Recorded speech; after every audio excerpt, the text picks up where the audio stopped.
Georgia Tech's great football tradition began with legendary coach Heisman, whose name has come to symbolize football excellence. Ironically, the Yellow Jackets senior quarterback Joe Hamilton figured prominently in this season's Heisman voting, finishing second. Here comes Hamilton. Joe's going to keep it. Touchdown, Georgia Tech! Today, in his final college game, Hamilton plays against a Miami team that features a future Heisman hopeful, Santana Moss. Rock and roll, touchdown, Hurricanes! The 55th Toyota Gator Bowl, a showcase for two top 25 teams and a pair of explosive offensive stars.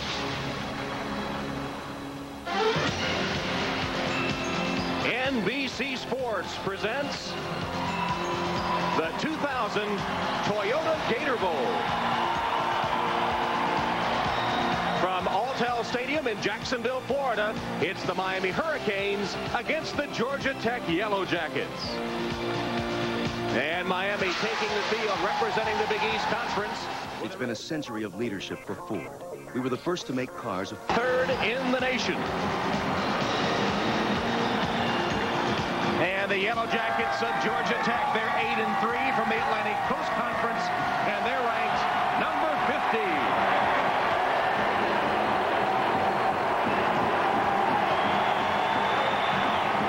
And welcome to Jacksonville. Tom Hammond and James Lofton. And on behalf of everybody at NBC Sports, Happy New Year, Happy New Millennium. And we're Y2K ready with a good football game here today.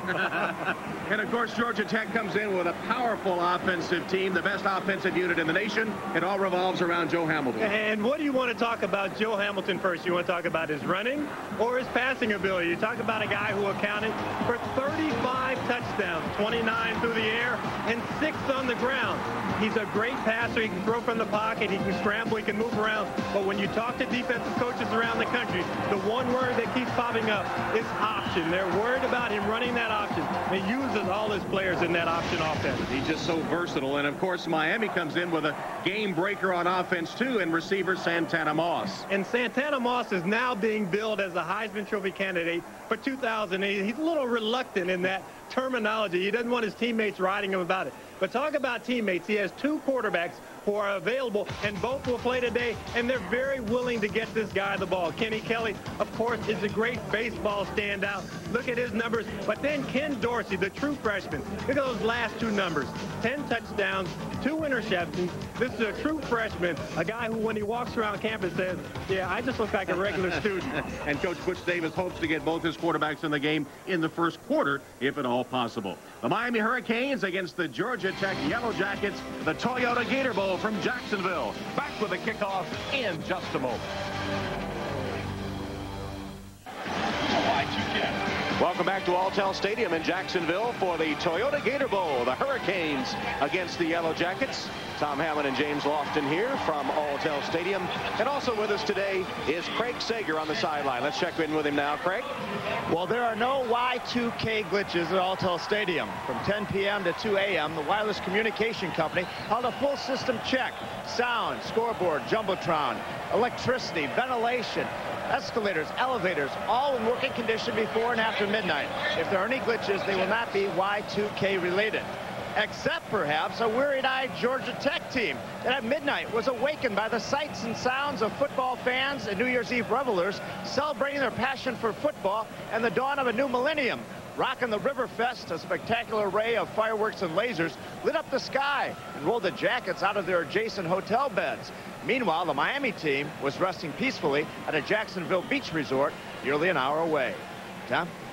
All right, Craig, we heard the fireworks. They lasted over 20 minutes. Spectacular, but the Yellow Jackets probably not welcoming that fireworks display last night. The Yellow Jackets do have the best bowl record all time, best in the nation. Georgia Tech will kick off. Miami won the toss, elected to receive. Luke Monge to kick off with Moser and Moss, the deep men for Miami. And the Toyota Gator Bowl is underway. That's Santana Moss at the 6. Moss cuts back across the 25, spinning his way to the 34-yard line where Jeremy Myers makes the tackle for Georgia Tech. There's a look at Kenny Kelly, who is a professional baseball player in the minor leagues in the Tampa Bay organization and is the sophomore quarterback of the Hurricanes, getting the start today. There's the offensive lineup with Mercier and Gonzalez, all Americans up front for the Canes. Kelly, Jackson, Fulcher, Moss, Wayne, and Franks. Franks, the tight end, is an All-American and a definite pro prospect. First down play for the Canes. And the give is to the lone setback, James Jackson. Picks his way forward after reversing his field and gets it out to the 42-yard line. About 7 yards on first down before a strong safety, Chris Young, makes the tackle. 7-yard gain on first down. Here's the Georgia Tech defense. A defense that is heavily laden with freshman players. Have done a good job for Coach George O'Leary coming into the defense. That's the front four with Wimbush, Mitchell, Edwards, Tillman, Clark, Myers, and Young rounding out the Georgia Tech defensive lineup. Now, they've struggled on defense, ranked 100th in the nation, and very young, as we said. Here's a first down run by Jackson. His second carry nets about 3 yards and a first down before Tony Robinson makes the tackle for Georgia Tech. And James, one of the Hurricane strategies is to pound the ball on the ground against Georgia Tech, keep Joe Hamilton on the sideline. Yeah, exactly. You would like to keep Joe Hamilton on the sideline, and Butch Davis, you know, he'll have one eye on the field and another eye on the clock and really be watching to see how much time they run off before they actually run each and every play. High formation this time. Fulcher, the fullback, Jackson, the tailback. First down play. Opening series of the game, the Toyota Gator Bowl. First pass, Kelly, high but caught. Reggie Wayne made the reception, and Wayne pulled it down right in front of Traveris Tillman for a big Miami gain on the first pass of the game. And when you think about quarterbacks, here's a guy who plays center field, so you know that he has a strong arm.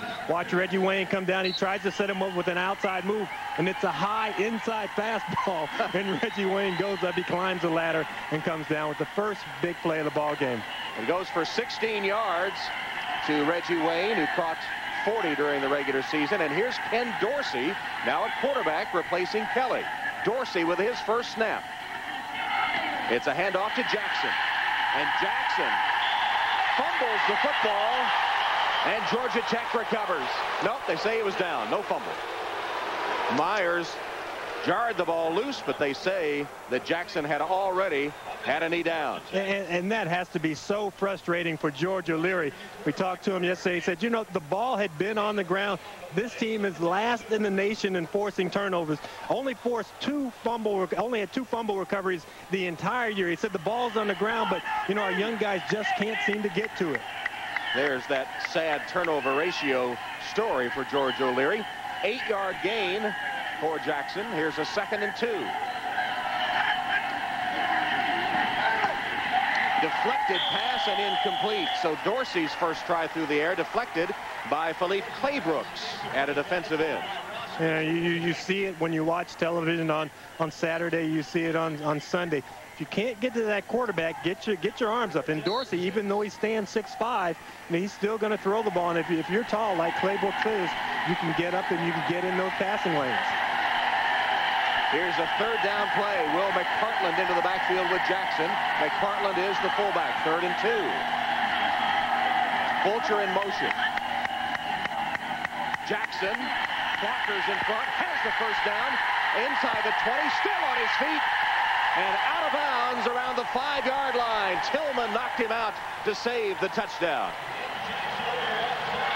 You know, when we talked to James Jackson in our interview room the other day, he came in and he said 210. I said, well, what's that, your weight? He said, no, that's the record for the number of yards gained in the Gator Bowl. Well, we looked it up. It's actually 216. Close enough. So, but that's what he has his eye on, and that really tells you what their game plan is. Seen him run the ball and run it pretty effectively to start here. They'll mark him out of bounds at the 8-yard line. 1st and goal at the 8 for the Canes. Miami excellent on first drives and always a good omen for them. When they do well on the opening drive, they usually win. Dorsey with a handoff to Jackson again, and Jackson for the touchdown.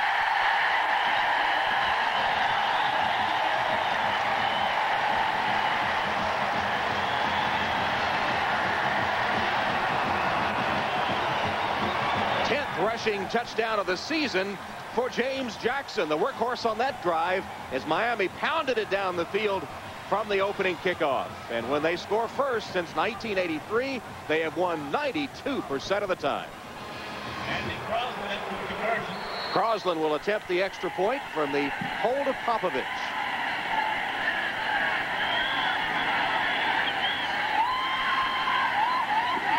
And the point after try is up and good. Impressive Miami drive to open the game. James Jackson got the touchdown. An 8-yard run as he tried the left side. Jackson across the goal line, and the Hurricanes on top.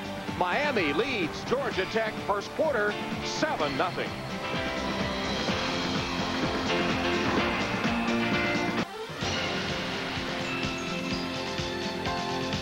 The 2000 Toyota Gator Bowl is brought to you by Toyota. Go for it every day.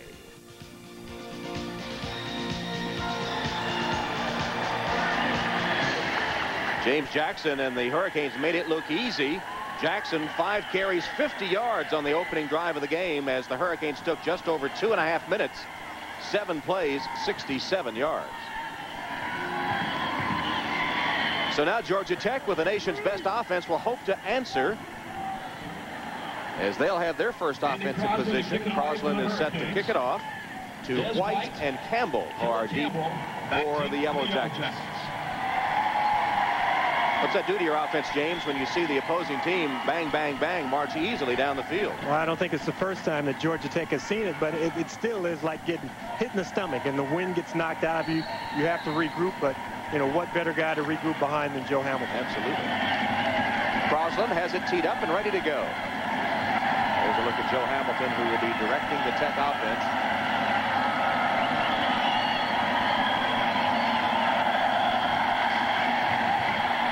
Crosland's kick bounces, taken on the bounce by Campbell. Campbell crossed the 20, broke free for a moment, and then is wrapped up at about the 26-yard line by Ken Dangerfield. And here's Joe Hamilton, the All-American, the Heisman runner-up, winner of the Davey O'Brien Quarterback Award, the first Georgia Tech player ever named Atlantic Coast Conference Player of the Year. He is absolutely rewritten the Georgia Tech and ACC record books, and he's in his final college game. 18 yards on the return. Pretty good field position for the Jackets on their first snap. There are the numbers for Hamilton. Hamilton to throw. Swing pass is complete. Gregory evading tacklers. Has almost 10 yards before Al Blades is able to chase him down, and Mike Rumpf as well.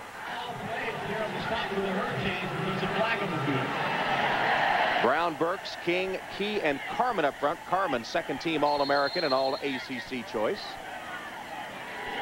Hamilton with Gregory, Wilder, Campbell, White, who was co-MVP with Hamilton in the Gator Bowl last year, and the tight end, Andrzejewski. It was 10 yards and enough for a first down on the swing pass to Campbell, actually 11-yard gain. So Tech with a first down on its initial play from scrimmage. Here's Hamilton behind the blocker, caught for the ankle and tripped up just across the 40 to the 42. Michael Burrow made the tackle for the Canes. Here's the Miami defense. Burrow, who made that tackle with Lewis, Sweeney, and Joseph up front. Nate Webster, All-American linebacker, is the leading tackler on that defense, with Rumpf, Myers, Blades, and Reed in the defensive backfield. Blades, of course, with great bloodlines, the brother of Benny and Brian, who both played at Miami and in the NFL. Second down play. Here's the reverse pitch. Campbell has one man to beat. Put a move on him, and now with the angle, they get him out of bounds just shy of the 30-yard line. Edward Reed, the strong safety, had the angle, but Campbell, with that blazing 4.3 speed, made a nice move. And so much is made of the speed of the Florida schools, Florida State, Florida, and of course Miami here. But when you want to counter with speed, you go with Kelly Campbell, a guy who, you know, I'm a track guy, and coming out of college, you know, coming out of high school rather, not a lot of people thought of him as a football player. He goes on a recruiting trip up to Western Michigan, and he tries to go out in the snow to see how fast he can run up there, and he said, no, I don't think I want to go and just play football. You know, I'm going to wait a while, and A lot of schools passed on him, waited on him, and Georgia Tech finally came around and said, okay, you can play here. He caught 11 passes in 98 and just exploded for a huge season this year in 90 with 69 receptions. That run covered 27 yards and gives Tech a first down in Miami territory. The option give to the fullback Wilder. He plows ahead for 3 or 4 yards. Dan Morgan, outside linebacker of the Hurricanes, making the stop of Wilder. Okay, in these first scripted plays, we've seen them line up with two tight ends go in motion. That time we saw them line up in the wishbone. We've seen what looked like a single wing. Ralph Friedgen is the offensive coordinator. He wants to throw a lot of wrinkles in at the beginning of the game. They run base plays, but he wants to see how the defense adjusts to their different looks. And they've had a month to prepare, and Miami's had a month to worry. Friedgen, the winner of the Frank Broyles Award, is the top assistant coach in the nation. Hamilton changing the play. O'Leary says he does that sometimes when there's no huddle, about 90% of the time. Has the freedom to do it anytime. Deflected, though, and intercepted by Matt Sweeney. Big Matt Sweeney, the senior from Lafayette, New Jersey, got a paw up to deflect the Hamilton pass and then hauled it in as well and set sail upfield. Of course, Hamilton only 5'10" or less. That's been the big question mark about him. Yeah, and he just makes a nice swim move. You see how high he is. Wouldn't matter if Joe Hamilton was 6'5". That ball is still going to be blocked. So it's not high. And what he does, he just beats Brent Key on the right side, gets in, gets those hands up. And Joe Hamilton talked about what a good athlete he is. Well, we know that he can tackle somebody who weighs almost 300 pounds. Well, Tech does not force many turnovers of its own, so when they commit one, it's especially critical. Sweeney also took it for 16 yards on the return. So first down Miami after the turnover, and Dorsey still at quarterback. Play action fake, Dorsey rolling to his right, looking downfield, throwing a bad one, and almost intercepted. It was way short, and Chris Young just about picked it off for Georgia Tech. You don't think of this guy, Ken Dorsey, as being the elusive one. And you have Kenny Kelly.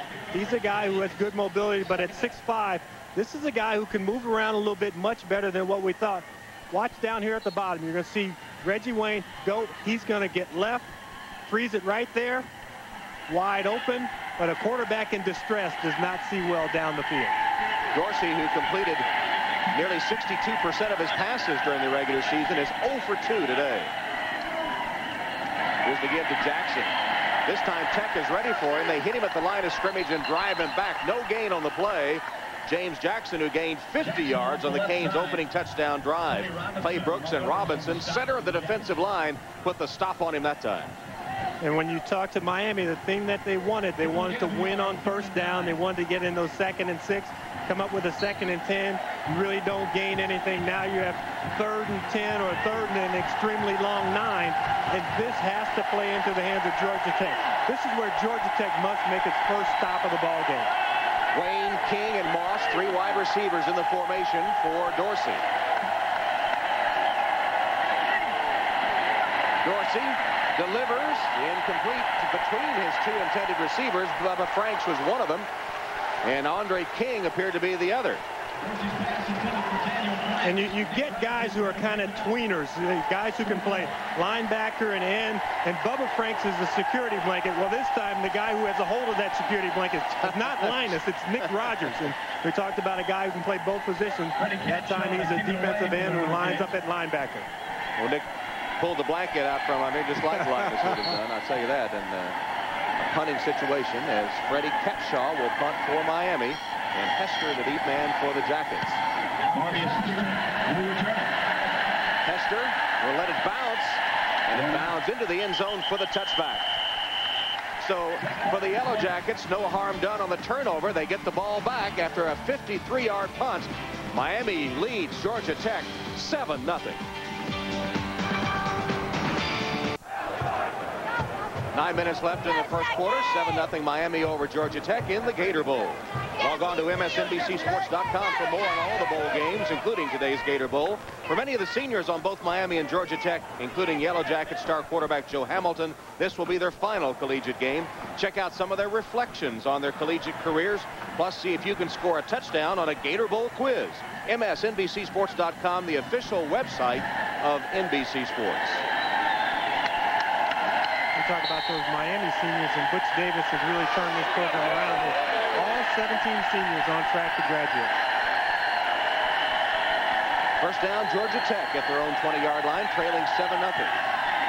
Hamilton rolling, now in trouble and finding a seam up the middle. Tracked down after a gain of about 7 by Damian Lewis. Hamilton is so elusive, looking to pass one way, saw a seam open up the other and scooted right through it. You know, there's so much talk about Joe Hamilton in the next level, and the guy who kind of models himself after is Doug Flutie. Well, I talked to Doug Flutie's offensive coordinator, Joe Pendry. Said, you know, I've seen Hamilton on TV a couple times, and I wouldn't put it past him to be able to play at the next level and play pretty well. Same thing as Coach George O'Leary says. I wouldn't bet against him. Carried for first down by Sean Gregory, tackled by Nate Webster. And as we mentioned, all his life, Joe Hamilton has followed Doug Flutie from his days at Boston College when he made his big name against the Miami Hurricanes. Up in Canada when he played, and now with the Buffalo Bills. And Hamilton has already been drafted by a Canadian team. They own the rights to him, but he's hoping to be drafted by an NFL team and make an NFL roster next season. Here's the option play, and the give is to Wilder, the fullback. Wilder takes it for 3 or 4 yards. And the pride of Alvin, South Carolina, Joe Hamilton.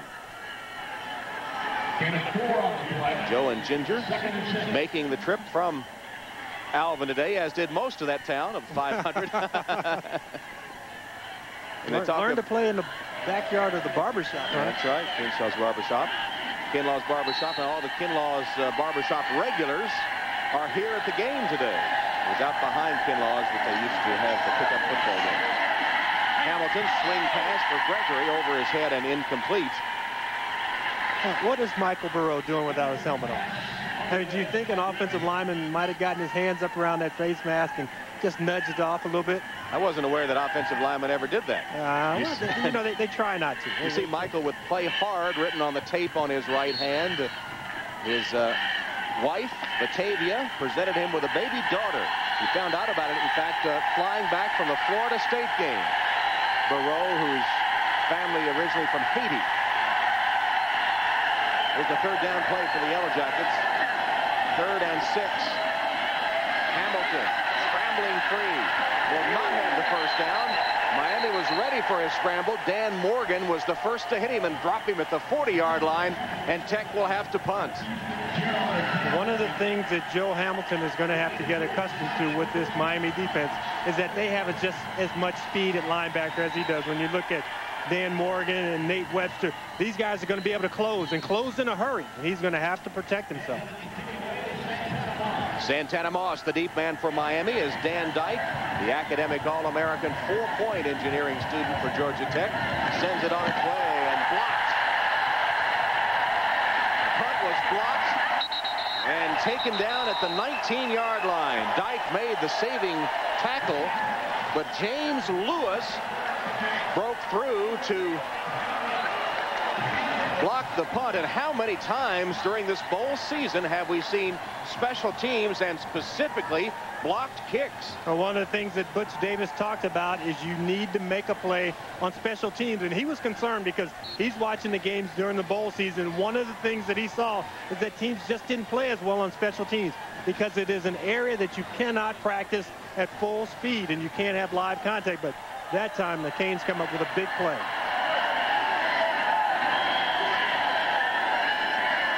Spot the ball at the 18-yard line. Miami already leading 7-0. Jackson tries the right side. And Georgia Tech with a great defensive job. The lineman stringing it out, and then Ricardo Wimbush, the top tackler for the Jackets, a freshman from Blakely, Georgia, makes the tackle. You know, I'm not sure if I like that call so much. You try and spread the offense out, and then you run what amounts to a counter, where the running back starts up, then he's going to be led outside, and it's a wide play, and you've already stretched the team out, and so you just run right back into their strength. And Kenny Kelly back at quarterback now for the Hurricanes. Kelly, the starter, had given way to Dorsey for a series, and now it's Kelly back again. Fulcher, the motion man. Kelly to throw. Low and incomplete as we check in with Craig Sager. Well, Kenny Kelly suffered a dislocated index finger on the second play of the game and was replaced by Ken Dorsey. He went to the sidelines, had it pop back into place, and is now playing with the finger taped. But they will alternate both quarterbacks. This, of course, is Kelly's first action since he sprained his knee and suffered that shoulder injury back against Virginia Tech. Yeah.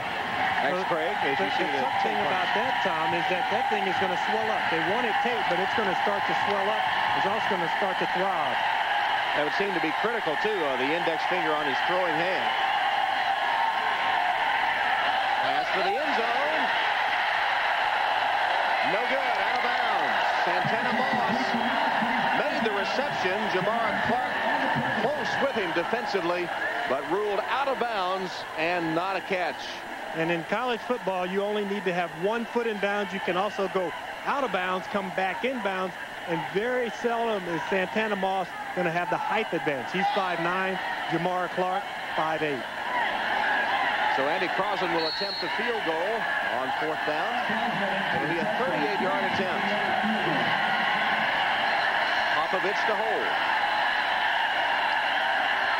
From 38 yards, the kick is up and no good. Well, once again, Georgia Tech narrowly averts disaster. An earlier interception didn't cost them any points. This time a blocked punt. No points for Miami. Still 7-0 Canes. First quarter, Toyota Gator Bowl, 7-0, Miami leading.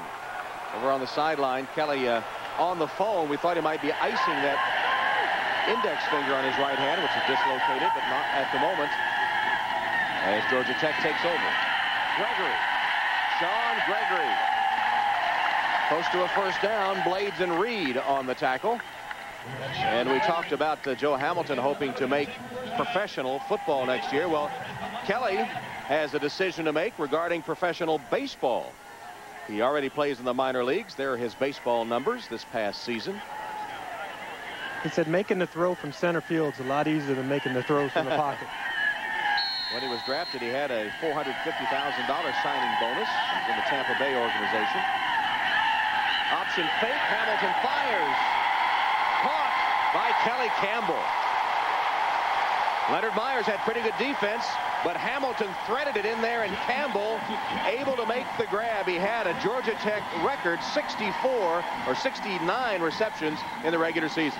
Imagine standing at the bottom of the dormitory and trying to throw a ball through a window. And that's what Joe Hamilton does here. He threads it through the window. But I'm watching Kelly Campbell as he comes back to the huddle. He runs past Nate Webster. He and Nate Webster exchanged words before the game. And Nate said, you come across the middle, you're going to pay. He said, hey, I'll take it. It was Webster that paid that time. He gave up a 28-yard completion. Miami showing blitz on first down. Option play. Hamilton with the keep. Hit hard and dropped at the 35-yard line. As Hamilton kept it on the option. You know, when I watched Georgia Tech warm up in pregame warm-ups, one of the first things the quarterbacks did when they came out on the field is they started practicing the option. Most of the time you think of quarterbacks, they come out, they casually play catch. No, they went straight to that option game. And I don't know if it was almost to intimidate Miami, say, hey, look at what we're practicing down here. You better be ready for it. 2nd and 5, 3 wide receivers in this formation. Hamilton now has carried 4 times, 21 yards. Draw play, Gregory. Sean Gregory to the 29-yard line, and a Tech first down, tripped up there by Dan Morgan. Gregory started the season as Tech's number 3 back, but has become their leading rusher, getting the opportunity because of injuries. And the one thing that Bill O'Brien, the running back coach, says about this kid is that he runs hard. And granted, all running backs are supposed to run hard, but he's a guy who squares his shoulders. He makes sure that he gets upfield. And you know what? He got in the end zone 13 times. So here's a guy who, when he gets close, he knows how to get in. First down, Georgia Tech, trailing 7-0, first quarter, Toyota Gator Bowl. Again, option, fullback, Wilder. Stacked up after a gain of 2 or 3 yards. Morgan and Webster in the middle of the defense. Nate Webster, who is the heart and soul of that defense, the junior from Miami, All-American for the 2nd time All-Big East, had 150 tackles during the regular season and also led them in interceptions. Had a Miami linebacker record 4 interceptions this season. You know, he's listed at 6 feet tall. He's really about 5'10", and I just believe he's so short that most quarterbacks can't see him, but he's eye level with Joe Hamilton, so he'll know where he is today. 2nd and 8. Hamilton, quick toss, complete, and then dropped by Gregory. Looked like he had it as he turned upfield. The ball came free and an incomplete pass. It'll set up a 3rd and long for Georgia Tech. And Joe Hamilton got that ball out quickly. He's trying to get it in the hands of Gregory. Gregory's just leaning upfield just a little too much. Ball goes right off his hands. I mean, they have a big play there because you can see Blades, the safety, who comes up, and he's in the chase position. Yep. So Gregory turns this ball, gets those shoulder squares, and they got another 10, 15 yards. 3rd and long, and the Jackets are 0 for 2 on 3rd down conversions. Ball for 27 of the Miami Hurricanes. And O'Leary said that this is the best part of Miami's defense, their 3rd down pass. From the shotgun, low snap. Hamilton picks it up. Lost it for the end zone over the head of his intended receiver, Kelly Campbell, and incomplete. Chris Campbell putting the pressure on Hamilton that time, and it'll be 4th down. So far, the Hurricanes have done a pretty good job against the nation's best offense. Georgia Tech comes in averaging 509 yards a game, tops in college football, and 2nd, trailing only Virginia Tech in scoring, putting up nearly 41 points a game. Mange to attempt a field goal. Puts it up, and it is no good. About a 45-yard field goal, no good. And Tech still held scoreless. At the Gator Bowl, it's 7-0 Miami.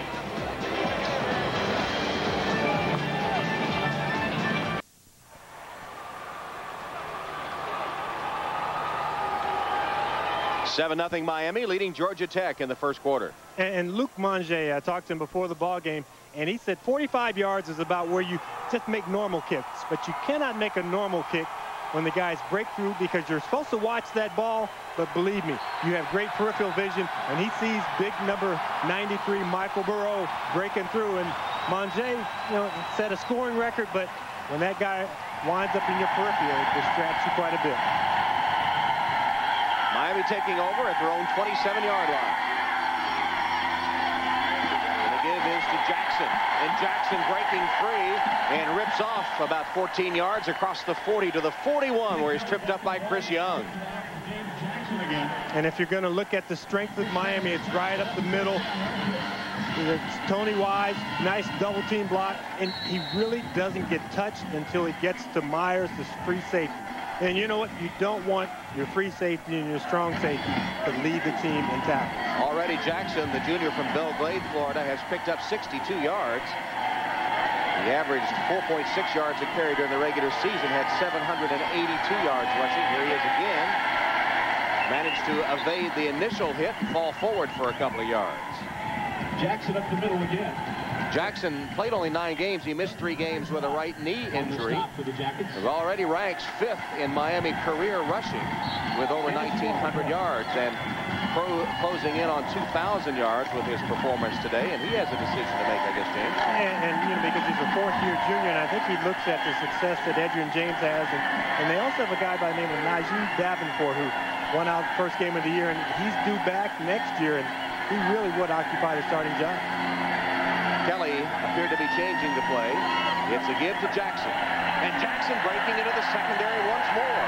Across midfield into Georgia Tech territory, where Chris Young, the strong safety, once again forced to make the tackle. Now, that's not unusual for Young, who was 2nd on the team in tackles with 89 during the season. And what did Young tell us? He said when a running back has his shoulders square and he's heading upfield just like this, he said, you just try and make the tackle. You can't go for the big knockout blow then. But when that guy's coming off of another guy, maybe then you can go for a big cleanup tackle. Young with a tackle of Miami's number 21. Why is that significant? Well, we found out yesterday Chris Young is from Blackjack, Georgia. He had 21 that time. Play action fake. Kelly's pass on target. Complete to Moss. Santana Moss using his blockers to the sideline and caught from behind at the 18-yard line once again by Chris Young. Andre King giving Moss a block after he made the catch in another Miami big play. And you talk about Santana Moss, and he's one of those rare players that you kind of hold your breath when he gets the ball. And if you're standing watching it from the sideline or you're sitting in the stands, because you know that the best happens after he gets the balls in his hands. 4.3 speed. He was the Big East 60-meter indoor champion. And watch it. Just comes out of those blocks, moves up the field. A guy who has a nice little shake and bake also. From the 18-yard line, first down Miami. They lead Georgia Tech 7-0. I formation. McPartland is the fullback. And the handoff to Jackson. And Jackson stopped for a loss this time at the 20-yard line by Chris Edwards and Felipe Claybrooks. And a nice job by Claybrooks reading the play. You know, he can feel that the offensive linemen are trying to stretch him as they try and get that play to go to the left, and he just goes along with them and slashes in front, gets his body in front of the runner. Claybrooks is a guy who had a big year in 98. They thought, well, it'd be a full-time player in 99, but you put all the other inexperience around him, 3 true freshmen starting it, and this Georgia Tech team has struggled defensively, but you know, they've actually held up their own end of the bargain with the turnovers and the block punt today. Final seconds of the first quarter. In motion is King. Kelly's pass caught. Short gain on the play. King, who was in motion, made the catch in the flat and hit immediately by Chris Young, who's getting an early workout on that Georgia Tech defense. Chris Young on the stop again. Which Davis, he's looking at the clock. He's just going to let the first quarter wind down. There's no more plays this quarter. We'll go to the other end. And that is the end of the first quarter in the Toyota Gator Bowl. It's been all Miami so far. They've been able to stifle that potent Georgia Tech offense. And the Canes, who came onto the field with a rush, have met their Yellow Jacket foes and lead Tech 7-0 after 1.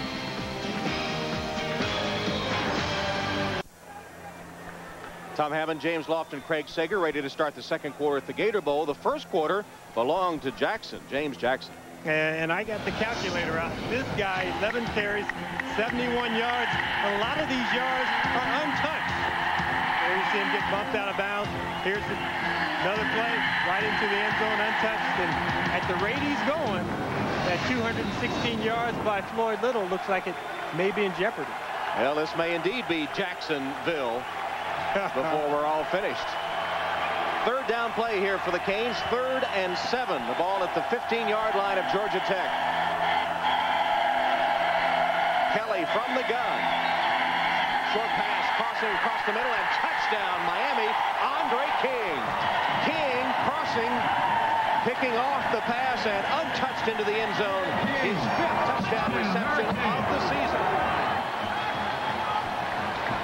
We've talked about baseball and Kenny Kelly. Well, baseball and Andre King go together. King spent 4 years in the minors, actually 5 seasons, and then decided to come back to college. He's a 25-year-old junior, and they call him Uncle Andre and Grandpa Andre. And met with his receiver coach Curtis Johnson and talked to the guys, and they said that, you know, Andre and I were born in the same year. It's not quite true. And ironically, he was drafted by Atlanta for baseball, the home of the Georgia Institute of Technology. Crosland's extra point is good. And here's the touchdown pass. And he gets big Bubba Franks running up the field, and Tillman has to come under Bubba Franks, and Bubba Franks is a big enough guy that takes you about a day and a half to run around him. But, you know, these passes don't look tough to throw, but when you have a guy that wide open, you know that the end result is going to be 6 points.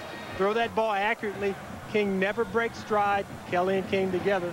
You know, that could be maybe a double play combination, but that time it's worth 6 points.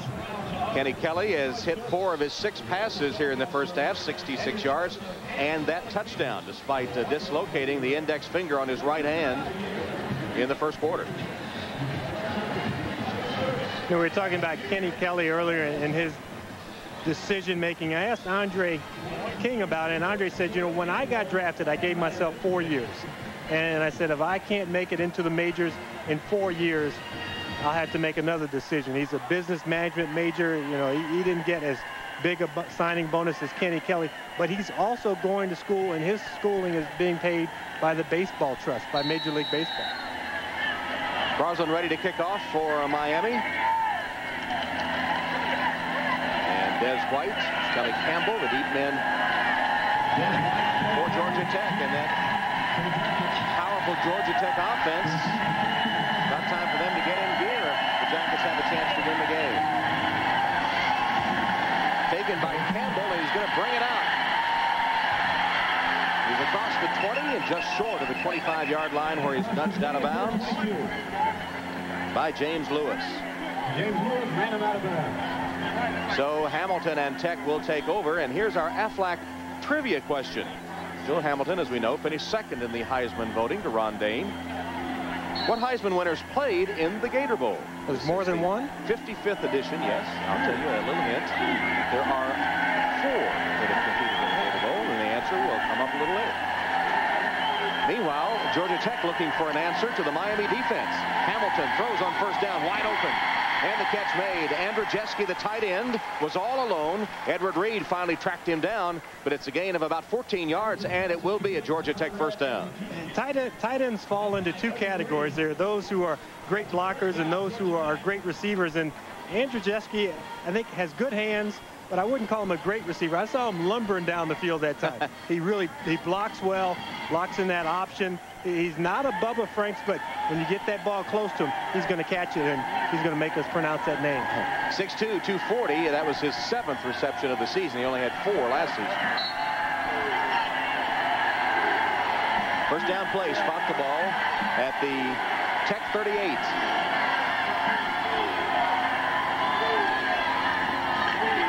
Handoff to Gregory, got nothing. In fact, lost on the play. The center of the Miami defense just collapsed him. Barreau was there, Lewis, Sweeney, Morgan. And they're going to mark him a loss of a couple. You saw Des White come in motion. They faked the reverse to him. And Des White is a guy last year in this ball game was the co-MVP along with Hamilton. We haven't called his number yet, but he really does have to become a viable part of this offense if they're going to move down the field. They look for him here on 2nd and 12. Hamilton's pass dropped. Kelly Campbell dropped it as Morgan and Webster were right there, but that's a pass that should be caught. That's a pass that should be caught, and you know, it's kind of tough. You weigh 170 pounds, you come across the middle, the short middle, where the big linebackers are, and for some reason the concentration wanes a little bit, and you start to look around and you see Dan Morgan, you see Nate Webster, and then you're sitting there on the ground, and then you hear their voices talking to you. He's going to hear voices all night if he doesn't start to catch those. It's 3rd and 12. There'll be some teammates' voices in there as well. Hamilton's in the shotgun. Miami shows blitz. Here they come. Pass behind and incomplete. Flag down. Could be roughing the passer. It's back by Hamilton.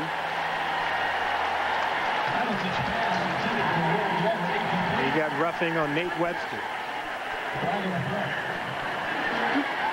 And in the rule in college is a little more liberal, but not that liberal. Roughing the passer. These officials are from the Mountain West Conference. 15-yard penalty. Bill McKay. Automatic first down.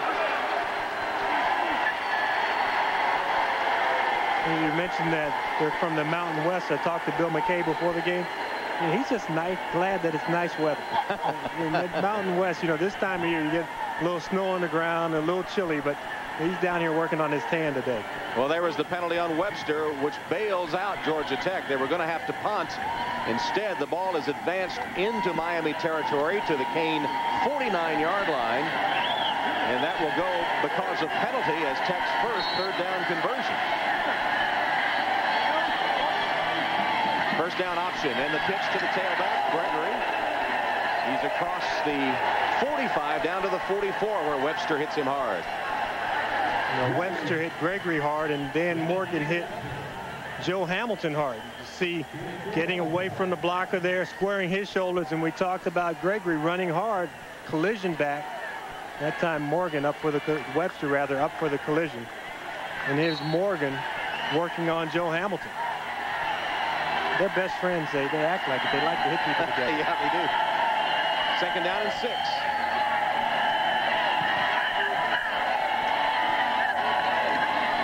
Gregory cutting back.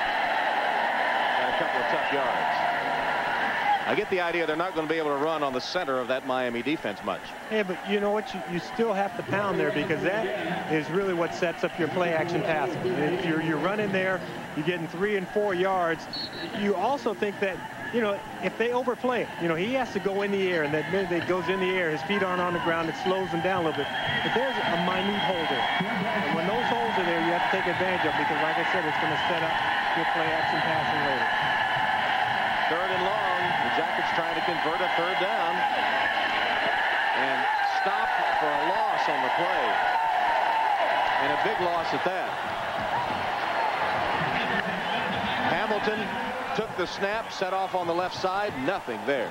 You know, I like putting the ball in Joe Hamilton's hands, but I like to give him more than one option. If he has the option to roll out of the pocket, look down the field first, as opposed to just running it, that gives him the double threat. Edward Reed, a strong safety, making the play for Miami. As Dyke punts. Short punt, down by Tech at about the 26-yard line. So things not going well for Tech. Meanwhile, Miami looking good. The Canes leading Georgia Tech in the 2nd quarter of the Gator Bowl by 14.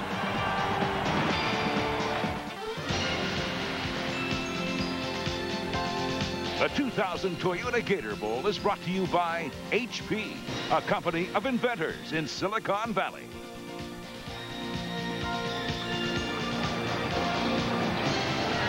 Some scenes from the University of Miami campus in Coral Gables.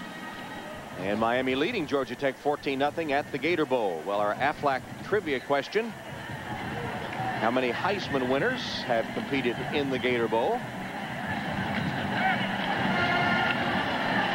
John David Crow, Texas A&M, was the first. Bear Bryant was the coach then, I believe. Pat Sullivan, the Heisman Trophy winner for Auburn. Earl Campbell, the great one from Texas. And George Rogers, the South Carolina Gamecocks. 4 Heisman winners have competed in the Gator Bowl. Miami takes over at its own 26-yard line, leading 14-0. Kelly, play action fake, and has a man wide open. Caught by Bubba Franks. Big Bubba lowers his head and booms to midfield.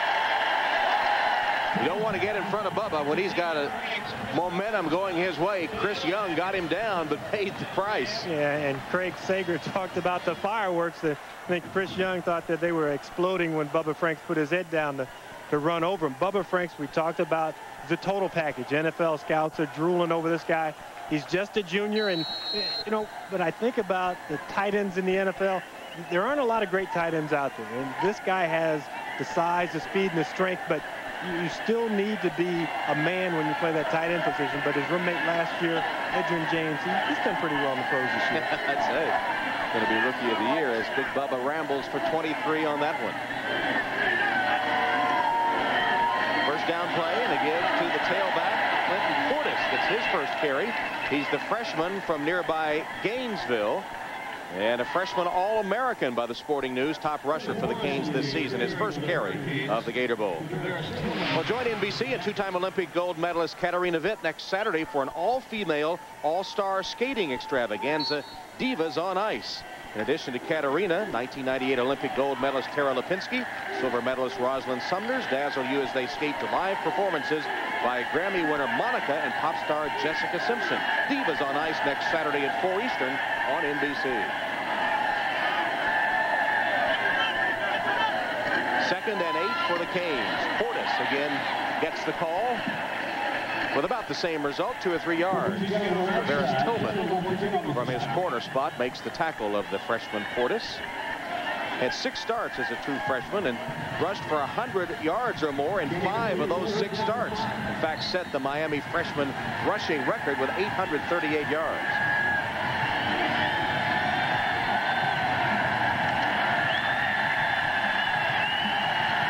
Third down and 5 for Miami. Tech in desperate need of a defensive stop, trailing 14-0.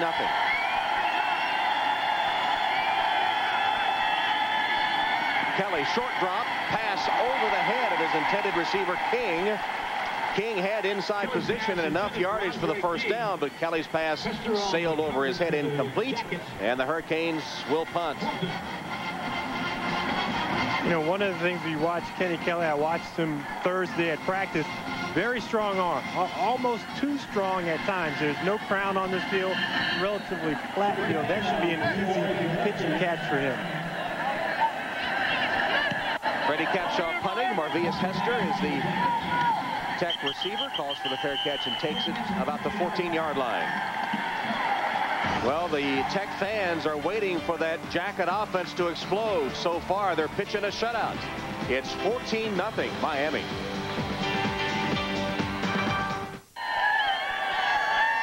Miami blanking the powerful offense of Georgia Tech and Ralph Friedgen so far in the game.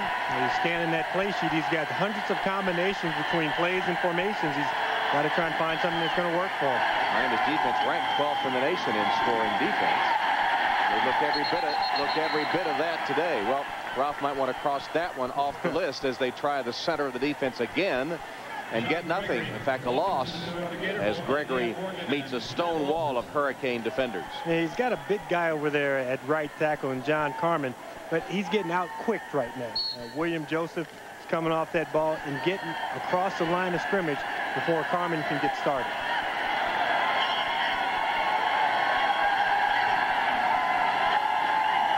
On second down, Hamilton fakes, rolls, fires, dropped.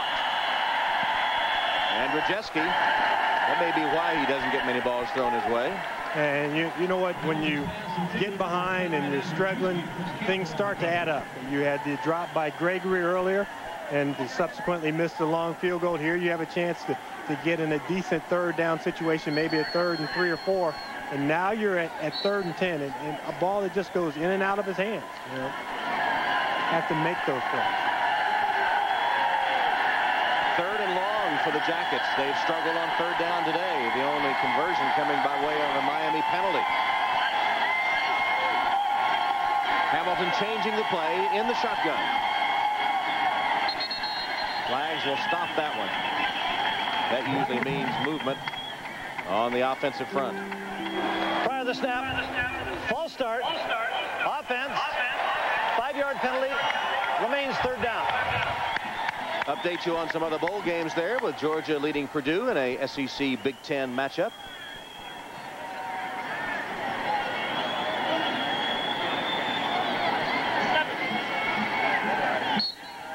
Gators and the Spartans are scoreless.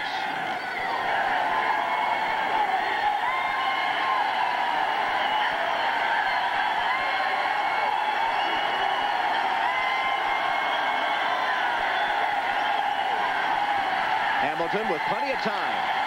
Pass short. Short hop the intended receiver. And another bad series for Georgia Tech. This looks anything like the team that led the nation in total offense. Yeah, but you look at Butch Davis on his side, congratulating his guys. He and Greg Schiano, if 3rd and 10 is tough, 3rd and 15 is even tougher. And talk to George O'Leary, that is the best part of Miami's defense. 3rd and long, they come after you, they make you throw hot. Dyke has already had one block today, his first block of the season. They don't rush him that time, and Santana Moss has to run up under this one high, but not long. And now tries to get behind the wall. Moss to the 45, Moss to the 40, down the sideline, and his momentum just carried him out of bounds.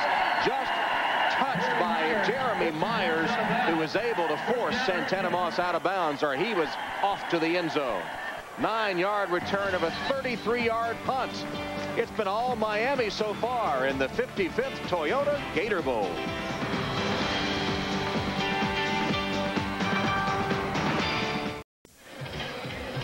Greg Sager back in Jacksonville. Miami leading Georgia Tech 14-0. The Hurricane offensive line has incorporated unique training methods into its preseason conditioning program. Center Ty Wise designed a 4-foot-high cage in which the linemen practice on keeping their leverage and staying low to the ground. Then to top things off, every Saturday, they take turns pushing Wise's Ford Ranger pickup the length of a football field in a timed race. They would progressively add weight to the truck by having teammates sit in the back. And right now, they are pushing the Georgia Tech defense around 14-0. Huh?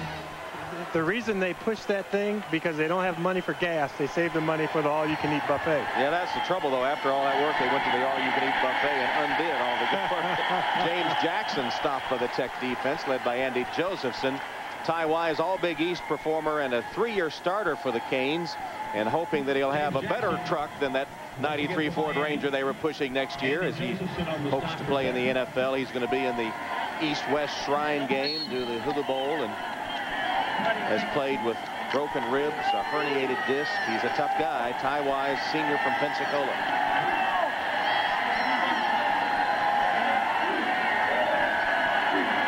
Second down and 14 after Jackson lost on the first down carry.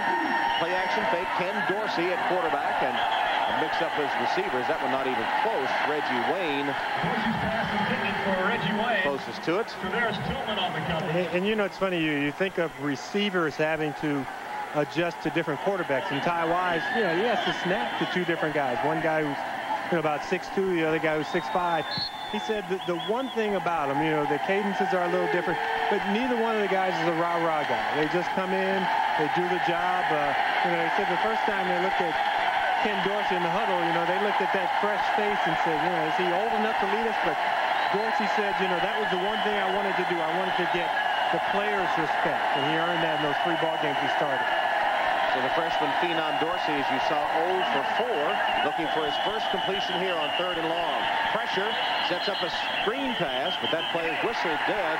And then another penalty flag down, and it'll be a personal foul against apparently Clay Brooks of Georgia Tech after the play had been whistled dead.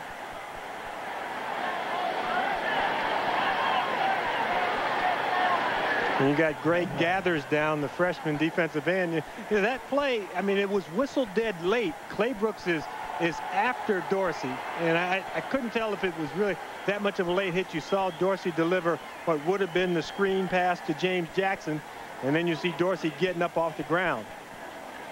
That's a pretty tough, well, maybe the throwing down is what they call it, is the personal foul, and that's legit.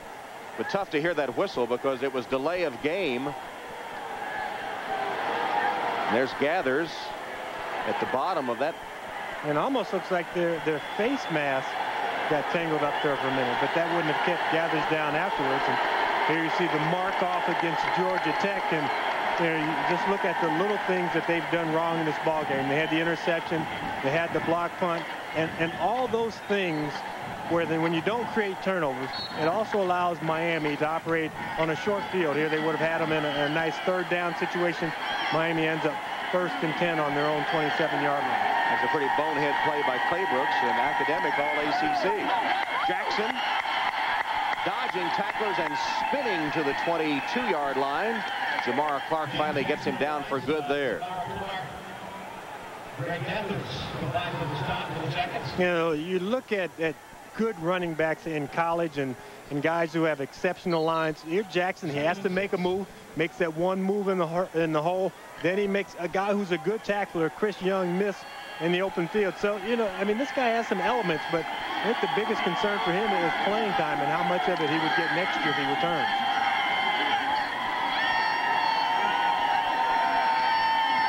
Second down, Dorsey's pass, incomplete, intended for Bubba Franks. Ross Mitchell, the linebacker, defending him. And Dorsey still has not completed a pass. Now, what did Bubba Franks tell us about Dorsey? He said Dorsey has a little more touch on his ball. Kenny Kelly has a little more zip. And, you know, I think Bubba thinks that Kenny Kelly actually is a pitcher because he said he throws that ball hard and then it starts to curve. And I didn't want to tell him he was an outfielder because Bubba outweighs me by about 60 or 70 pounds. Dorsey's 0 for 5. Kelly is 5 of 8 in a touchdown today. And Butch Davis said he played the guy who has the hot hand. I think the guy with the hot hand and the bad finger is on the sideline. 3rd and 6 for Dorsey. Short drop, wings it out to the sideline. Now we got movement. And that play will not count. Once again wiped out as Reggie Wayne made what would have been a touchdown reception. Prior to the snap, full start, offense, 5-yard penalty, remains 3rd down.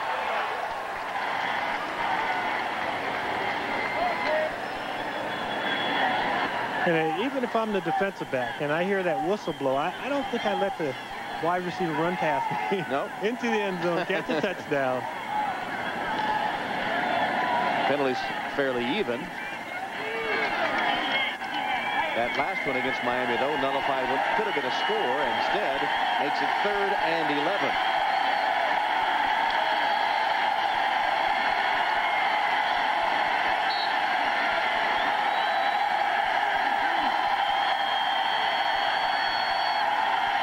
Dorsey rolling with protection. It breaks down, and as he fires it, it comes up short for Moss. Santana Moss on the sideline, pass short as Claybrooks once again was bearing down on Dorsey. Had time initially, and then Claybrooks able to break through and put on the pressure. And Claybrooks has been a force. You know, granted, he gave him the first down, a new set of downs, but he breaks free, and it gets that right on. And I always think that a quarterback is going to hurt his shoulder or his AC or rotator cuff or whatever's up there. He's going to hurt his arm when he gets hit like that. Carson will attempt a 46-yard field goal. It's a fake. It's a fake. Popovich, the holder, with the carry, and will be stopped short of the first down. Chris Young, the strong safety, able to make the defensive play, and Tech ready for the fake. And they will take over on downs. Popovich took off with the ball, the holder, but Tech was ready. You know, I like the fake because it really is at that outside range. Crossland hasn't been great kicking field goals, and Butch Davis didn't want to give away field position there. And actually, even though they don't get the ball, you know, to a first down, they still make Georgia Tech gain a couple more yards in their attempt to get on the scoreboard.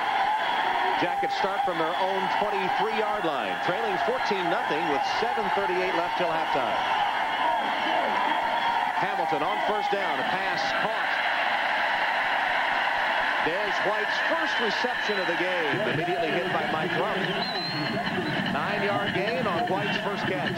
You know, we talked about Des White and Kelly Campbell. Des White, last year's MVP, 6'1". He's listed at 219 pounds. I always see a figure like that, and I'm kind of suspicious. When I went out to practice Thursday, this guy's well put together. He said, well, 219 is the most I've ever weighed. I only weigh about 216 right now.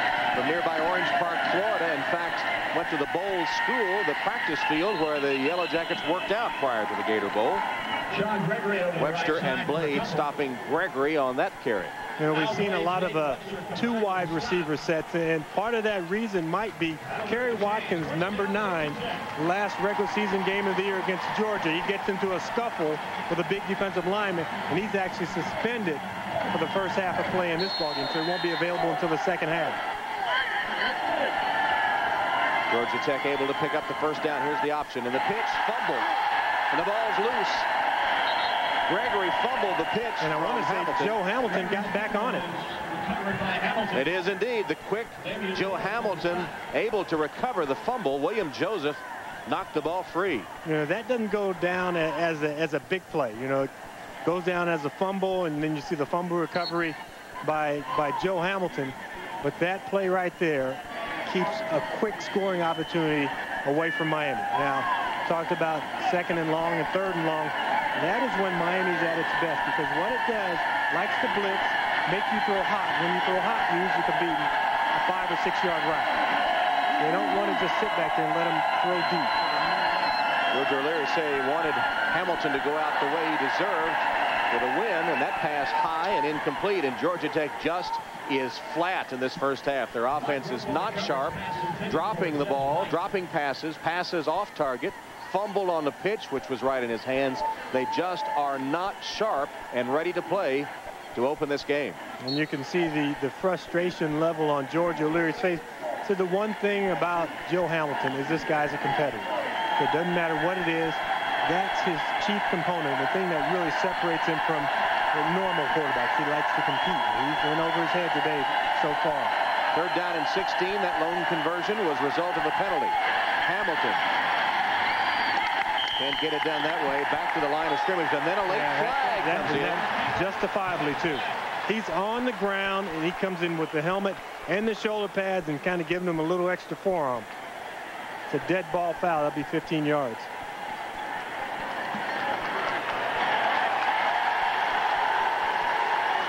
Now, if it's a dead ball, they'll mark off 15 yards, and it should be about 4th and 1 from up here.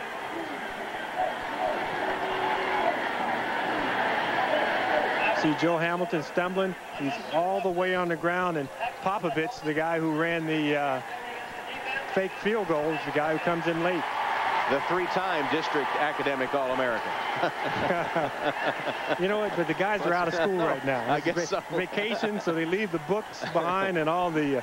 But you know what? It's emotion. You know, we had Clay Brooks on the other side, who's all academic. Popovich, guys get emotion. They want to get into it. Well, for the second time, Miami has given Georgia Tech a third-down conversion by penalty. Wilder, the fullback, carrying tacklers with him close to the first down. Campbell and Morgan on for the ride until they finally were able to get Wilder down right at the first down marker.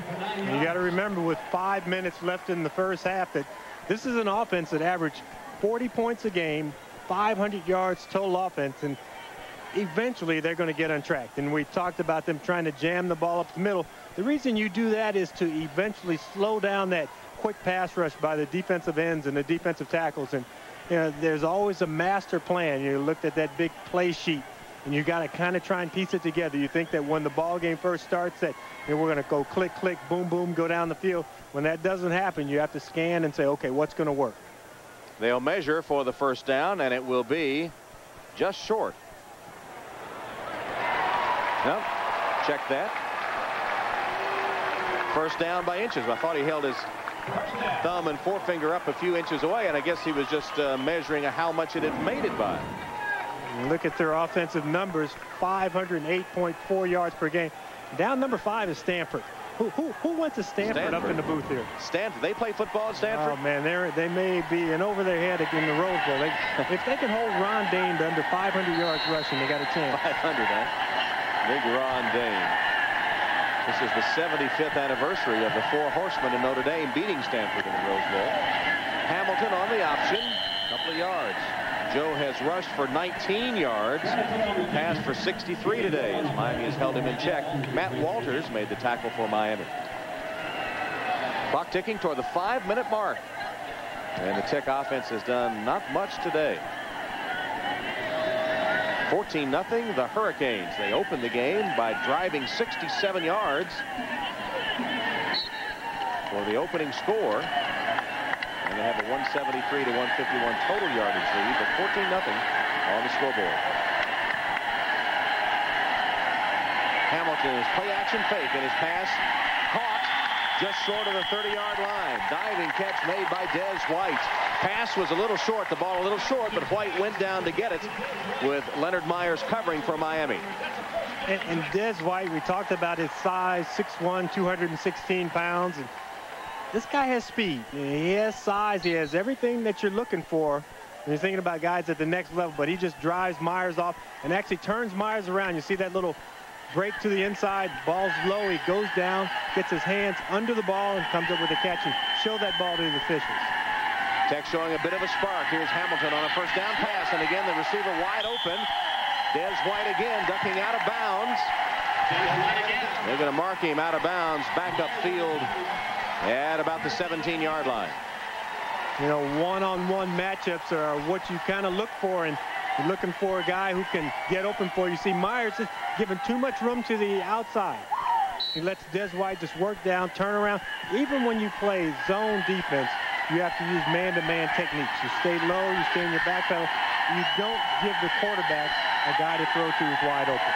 Tech with a first down, Miami 17. Option play. Hamilton keeps to the 10, 5, touchdown, Joe Hamilton.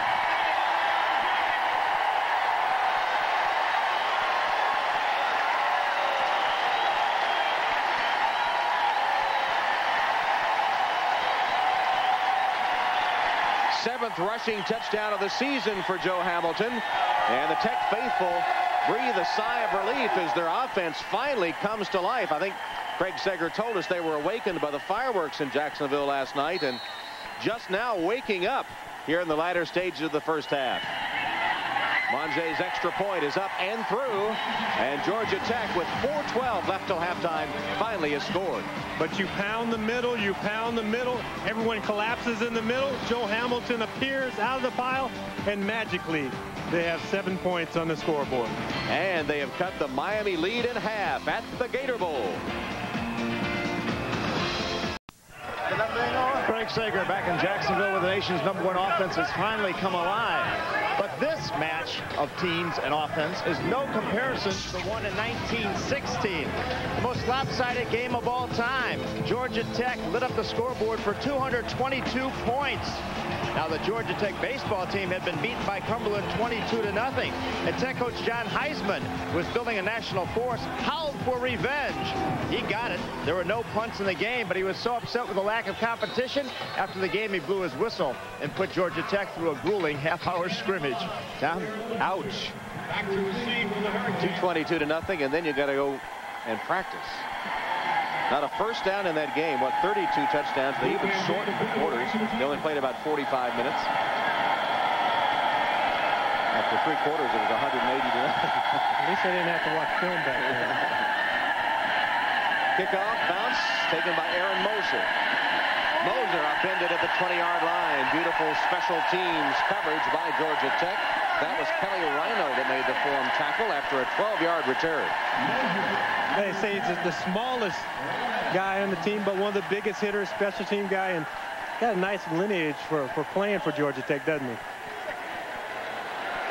And Dorsey will return at quarterback, which is kind of a surprise, James, don't you think? Here's that Rhino hit. Yeah, and Rhino's dad was there 3-time All-American at defensive back, and grandfather played there. And I think he's making a couple of guys at home proud right now. Jackson used his blockers well. Went across the 25 to about the 26 or 7-yard line. Miami has looked good, James, but you know, some missed opportunities. They've had the ball 4 times inside the 40 and gotten the 2 touchdowns, but they had a couple of other opportunities and didn't even get a field goal. Yeah, they've looked good, but I'm surprised that Ken Dorsey's in the game, because we were told by Butch Davis, I'll play the guy with the hot hand. I said, the guy with the hot hand and the bad finger is Kenny Kelly. Ken Dorsey is yet to complete a pass. Remember, Kelly dislocated his index finger on his right hand in the first quarter, and maybe it's begun to swell or bother him. On the draw play, Clinton Portis has some room. Portis is down the sideline. Portis to the 10, and Portis will score. Clinton Portis threatening the Gator Bowl record. 73 yards, a new Gator Bowl record. The freshman from Gainesville, with a sizable rooting section here from nearby Gainesville. 73 yards for the touchdown, a new Gator Bowl touchdown rushing record. And George O'Leary, when he talked about his defense earlier in the season, said the problem is we're giving up so many yards because of missed tackles. And on that play, when we watch the replay, we'll count them up. Plenty of opportunities to bring down Portis, but Portis stays on his feet and then just outruns Felipe Claybrook.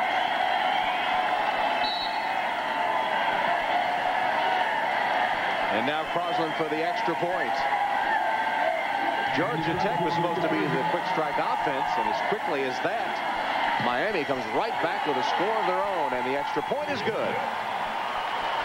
Clinton Portis, the freshman, electrifying the crowd with a 73-yard jaunt. You know, we talked about the missed opportunities. There's one, he bounces off a tackle, misses one, that's 2 and 3, and then you'll see Claybrooks come in the picture, but there's no comparison between a guy who weighs 265 pounds and a guy who's a former high school track and field standout. And here you'll see it at regular speed. And for Clinton Portis, regular speed is 4.3 in the 40, and a little bit of cheering going on from the Cane faithful. At Gainesville High School, Portis was on the state record 4x100-meter relay team and the state champion 4x400. And he shows the ability to break some tackles as well. Recruited by many schools as a defensive back, Miami promised him he could play running back, and he cast his lot with the Canes, and they have such great depth at running back. In fact, Garrett Payton, son of the great Walter Payton, is also a Miami running back who's been nursing a bit of an injury, but hoping to be able to play today. He said he's about 85%. And now wearing his dad, he started at number 32 and now has adopted his dad's number 34. So wow, just when it looked looked like Tech had gotten on track. Miami answers right back. Well, the only thing, they might have left too much time on the clock for Joe Hamilton. Crosland's kickoff taken into the end zone. Campbell comes out with it. Spins away from the first man and takes it to the sideline. Puts on another move, crosses the 20, hauled down at the 25-yard line by Philip Buchanan. To the 25-yard line. Philip Buchanan runs him out of bounds. So Joe Hamilton and the Tech offense back on the field. As we remind you, up next, join NBC and Tiger Woods for live coverage of the Williams World Challenge.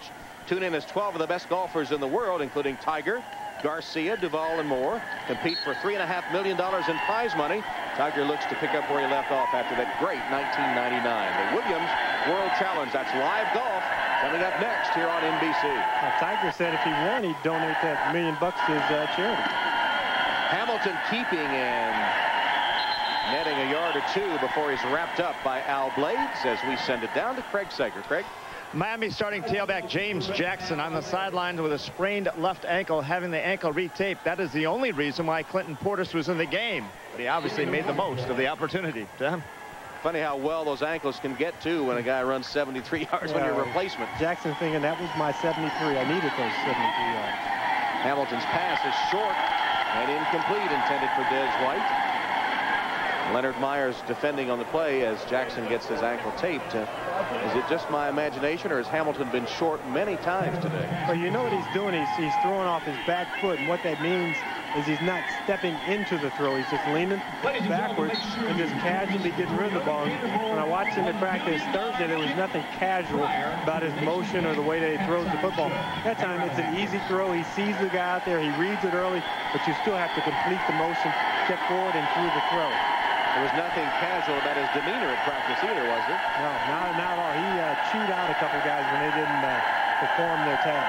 In fact, he told us he really hasn't had a chance to reflect on his great season, all that happened to him this year, because he was so intent on preparing for this final game. Glover makes the catch there and is spun down by Nate Webster short of the first down. And that's a quick 3 and out. You see Butch Davis trying to get a timeout for the troops on the sideline. There's Greg Schiano, the defensive coordinator, and Butch Davis, both in the frame there. So Miami stops the clock at the 2:01 mark, first half. Already leading 21-7. Another 3 and out for Georgia Tech after that last touchdown drive, when it looked like they found their rhythm.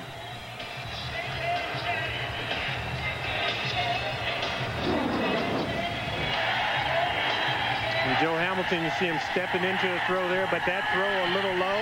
That throw on the money to Des White, and Joe Hamilton maybe doing what he does best, running the option, getting into the end zone. Of all the honors that he has received, the Davey O'Brien Award, ACC Player of the Year, being carried around Grant Field after they beat Georgia in their great rivalry game. He said of all the things, the trip to New York was the greatest, when he was invited to the Heisman ceremony, and he said he saw many of the former Heisman winners who were in attendance and was just awed to be in their presence. And he said they were so nice to me. Well, Joe, you belong in that company. I think that one of the things he probably hasn't had a chance to reflect on yet is what a fabulous career he has had. Yeah, he said one of the guys came up to him and said, "It's nice to meet you and a pleasure to meet you." And Joe said, you know, the guy, former Heisman Trophy winner, saying that to me, made me feel a little out of place, but he was right at home in the company of other great players. Dan Dyke to punt. Santana Moss deep for Miami. And another attempt at a block. Miami blocked one of Dyke's punts already today as Moss makes a fair catch at the 29-yard line. And Dykes has struggled today. His 2 punts before that one averaging 11 yards. But that one was a good one as it covered 40 yards. Dykes, the 4-point engineering student who just recently switched his major, right? Yeah, I asked him before the game. I said, you know, punting, aerospace, and engineering, does that help out? He said, well, actually, I changed my major to electrical engineering. I said, why? Class is tough? He said, no, more jobs in electrical engineering. You know, you can do all the angles on that punting. If you're an engineer, you can get that just right. Kenny Kelly returns at quarterback now for Miami. He's in the shotgun on first down. Clock shows 1:54 second quarter. Kelly's pass complete, wide open. Catch made by Bubba Franks. Bubba some moves and a dive to the 45. And 46-yard line.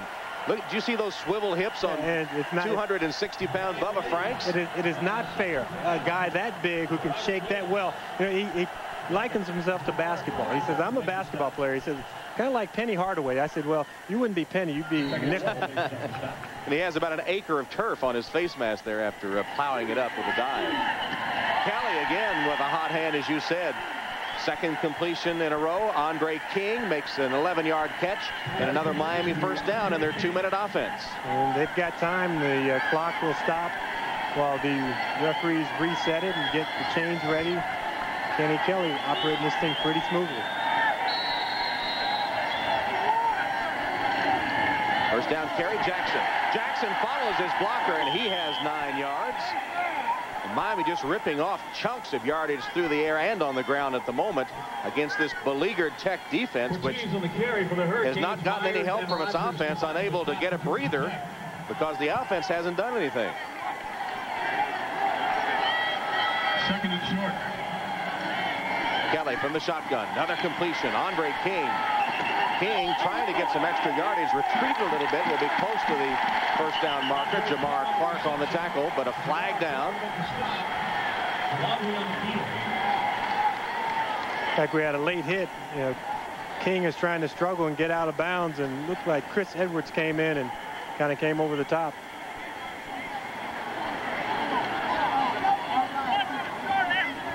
Personal foul against the Jackets. You know, when you're struggling to stop people, guys are trying to make plays. They're hustling. They're flying to the football. You see Jamar Clark has them. And actually, it's Tillman who comes over. I mean, not a big hit. That doesn't hurt him. But it's a call that the officials have to make. Tavares Tillman, who was on the golf team at Toombs County High School. I was impressed when I read it. But when I asked him about it, what did he say? He broke 100 once? Now, it must not have been a very good golf team if you can letter by breaking 100. From Lyons, Georgia, which is in Vidalia onion country, where they grow the famous Vidalia onions. He said he doesn't eat them. And Sun America halftime reports. Hannah has an interview with Tiger Woods, and we'll bring you up to date on all the bowl games in progress on this first day of the year 2000. Still can't get used to that. The year 2000. 21-7 here. It's been all Miami. Tech with a brief spark a couple of moments ago, and then Miami reassuming command of the game. And Kenny Kelly has been ultra sharp on this drive, hitting all 3 of his pass attempts for 29 yards. As Butch Davis went to Ken Dorsey for a couple of series, puts Kelly back in and gets an immediate dividend. Oh, it's funny. Kenny Kelly missed the last 3 regular season games of the year against Rutgers, Syracuse, and Temple, and Miami went on a scoring binge. They scored 155 points. I talked to a couple of the Georgia Tech players. Said we watched those ball games, and it was like we were watching highlight films. I mean, every play is a long run and a touchdown. And Kenny Kelly said, you know, I'm watching the team. I want the team to do well, but for the first time, I realized what it was like to not be part of a team. You know, granted, he's away when they're at spring practice, he's playing baseball, but he said watching that team, I think really sparked his fires and made him want to come back and prove that he could be the quarterback. He saw Ken Dorsey come in that stretch. Ken Dorsey had 9 touchdowns and only 1 interception. And I think that was a little extra motivation. You got Joe Hamilton on one side, and he said Najee Davenport, our all-star running back, who got hurt in the first game, and I finally knew how he felt. Well, Kenny wouldn't be the first Kelly to excel at quarterback in Miami, would he? I remember another guy, Jim Kelly. Setting up the screen, and it wasn't there. Good penetration by Georgia Tech. James Jackson, the intended receiver, on the screen. And Kelly wisely threw it away. You know, when you talk to Georgia Tech defensive staff, they said, you know, we want to come after this guy, but, you know, you don't know how mobile he is. He was out 3 weeks with a knee strain. He has knee braces on both knees for this ball game. And if Ted Roof comes after him, if he comes after this guy, you got to remember you got one-on-one matchups outside. And the strength of Georgia Tech may be the secondary, but if you can't get to the quarterback with your blitz, you're in trouble on the outside. Ted Roof, the beleaguered Tech defensive coordinator, was a member during his playing days of that Tech Black Watch defense. Here's Santana Moss making the grab in the flat and taking it close to the first down. Jeremy Myers takes him out of bounds, stops the clock with 55 seconds. And let's see if he has enough for a first down. Officials take a good long look at it and will measure. You get the replay there, you see, and that's a long throw. You talk about quarterbacks and what kind of arm strength they have. Kenny Kelly has the arm strength. Baseball outfielder, throw the ball from center field to home. And that's a nice throw, just throwing that deep side out to the wide side of the field. Measurement time, Tom, short or long? That one will be, I missed the last one. I need Paul McGuire here. He never misses, just short. Just short. That one looks like it was the same as the last one.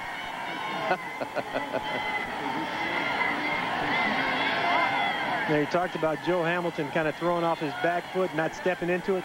You see that back foot come up and go in the direction of the throw, and that ball, nice spiral. Santana Moss, you know, Moss was out of bounds before. He did have a toe on the sideline, it appeared. You know, that's the one good thing about not being a big guy. You don't have big feet, and the officials don't see them sometimes when they step on the side. You know, me with the size 13, I've been out of bounds at the 12 instead of the 9. Well, it paid off for Moss that time, who has 2 catches, 39 yards in this first half.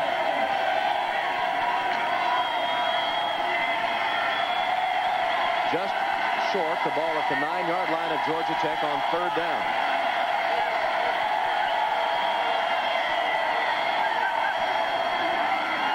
Kelly fakes the pass to Jackson and is sacked back at the 20-yard line.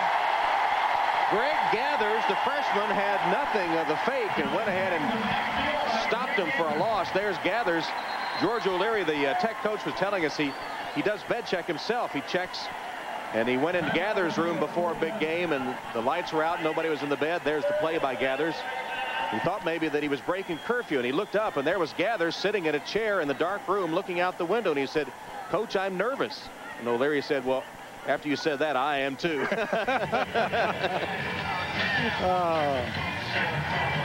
3 true freshmen starting on defense for Georgia Tech.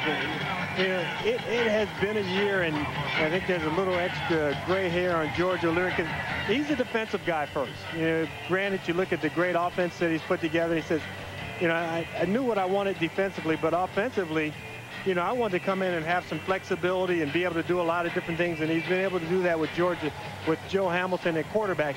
But when you look at the defense, a lot of young guys, freshmen and sophomores, they're going to get better. And you even look at their defensive staff. Roof is in his 2nd year as a coordinator. The rest of the defensive coaches are in their 1st year. So you got a lot of young pups over there. They're going to get better, but now they're going to have to find a new solution for the offense next year. 41 seconds left, as you see. 21-7 Miami with a field goal attempt upcoming. Remember, they faked the last one. It was a little longer, though. This one is 37 yards. Andy Crossland, 37-yard attempt. 47 is longest on the season, and this one is no good.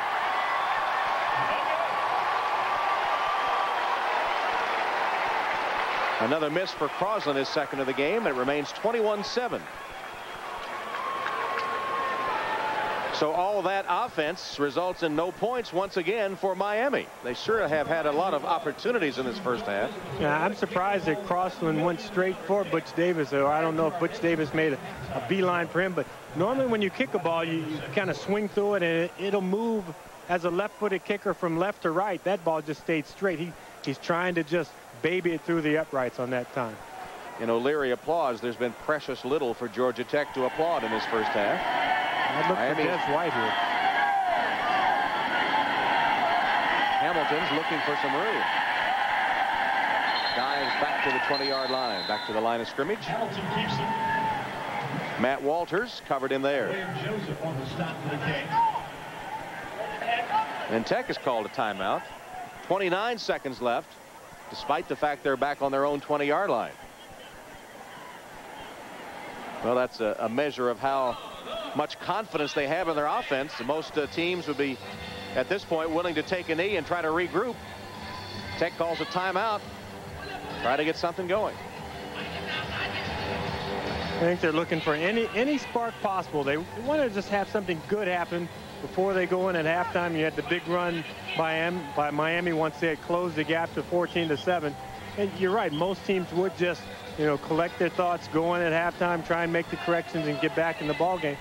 But with a guy like Joe Hamilton, you know that he can make the defense sweat a little bit here.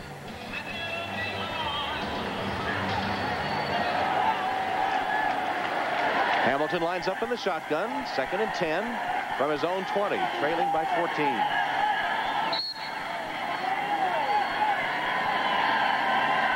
Beautiful sunny day at the Gator Bowl in Jacksonville. Hamilton fires to Des White, makes a catch at the 30, close to the first down marker. Leonard Myers defending him. Hamilton has his jersey tugged off his pads there. And Tech takes another timeout. Check it, officials timeout. And now they say official timeout.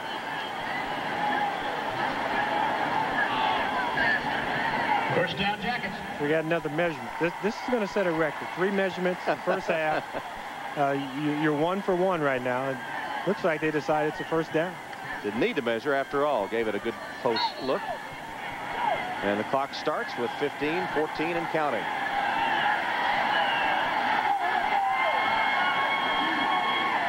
They'll run it and get nothing to the 30. Well, now it's taking time and try to regroup. A few boos. Well,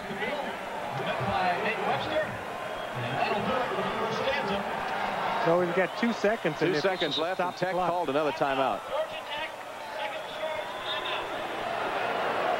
And now the boos grow in intensity. Now, are those boos coming from Miami people who want hard to tell. Get a soft drink at halftime, or are they coming from Georgia Tech people who wanted more than just to run up the middle?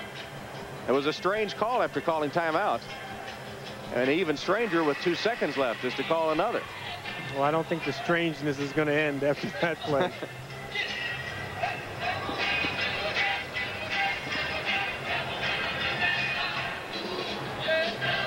So Friedgen and O'Leary, who designed this offense, it's predicated on the fact of not allowing the defense to make situational substitutions.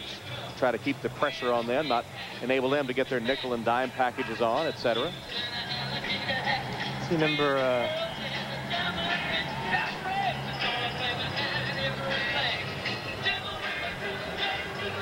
Friedgen and O'Leary have been together 20 years or so. O'Leary, a Bobby Ross disciple. Both have coached in the NFL. So here we are with 2 seconds left and a 2nd and 10 from the Georgia Tech 30. Well, the cornerbacks are 15 yards off their man. Get beat here, you're in big trouble. Don't even go to the locker room.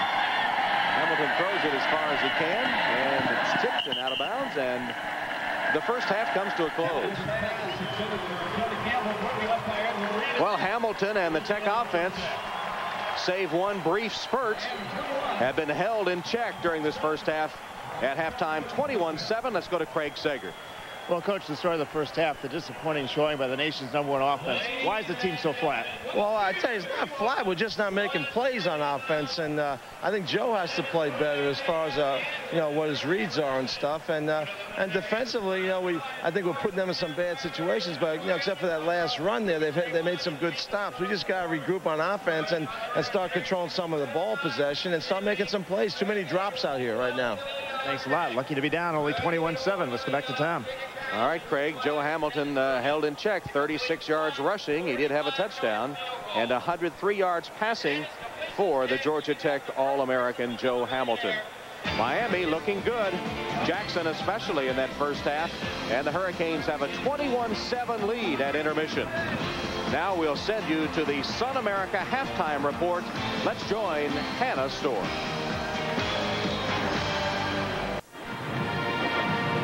Halftime at the Toyota Gator Bowl, Alltel Stadium in Jacksonville, Florida. Miami leading Georgia Tech 21-7.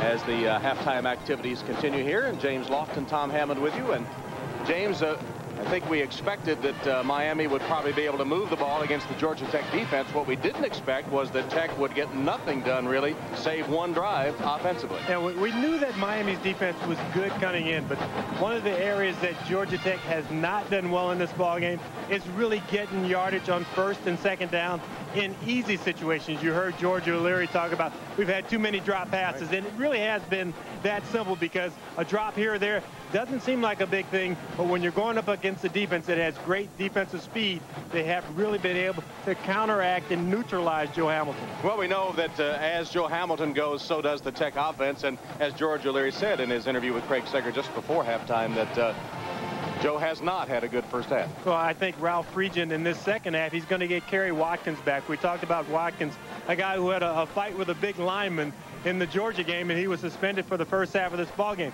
So Ralph Friedgen will look at it. He'll say, okay, we did a couple things well in the ball game, but I really want to get Watkins involved in this game because he's a guy who caught some passes. And also Des White. He was open on the short side of the field, one-on-one, had two easy passes. They were able to get him the football. And when they do that, I think they have a chance to move the football. You look at the stats there. Miami, they don't win in the time of possession, but the big key there is the turnovers, the 2 turnovers by Georgia Tech, and you also don't have the block punt in there. The quarterback of the moment actually is not Joe Hamilton, but is Kenny Kelly of Miami. And I think Kenny Kelly coming into this ball game said, you know, I'm a guy everybody's talking about, should I go football, should I go baseball? Well, today's the football day. And he's made a good day of it so far, a good day for the Hurricanes in general. They lead Georgia Tech 21-7, getting ready for the second half at the Toyota Gator Bowl. Miami leading 21-7. I'm with Coach Butch Davis. So far, the ability for you guys to shut down the nation's #1 offense has been key. How have you been able to do it?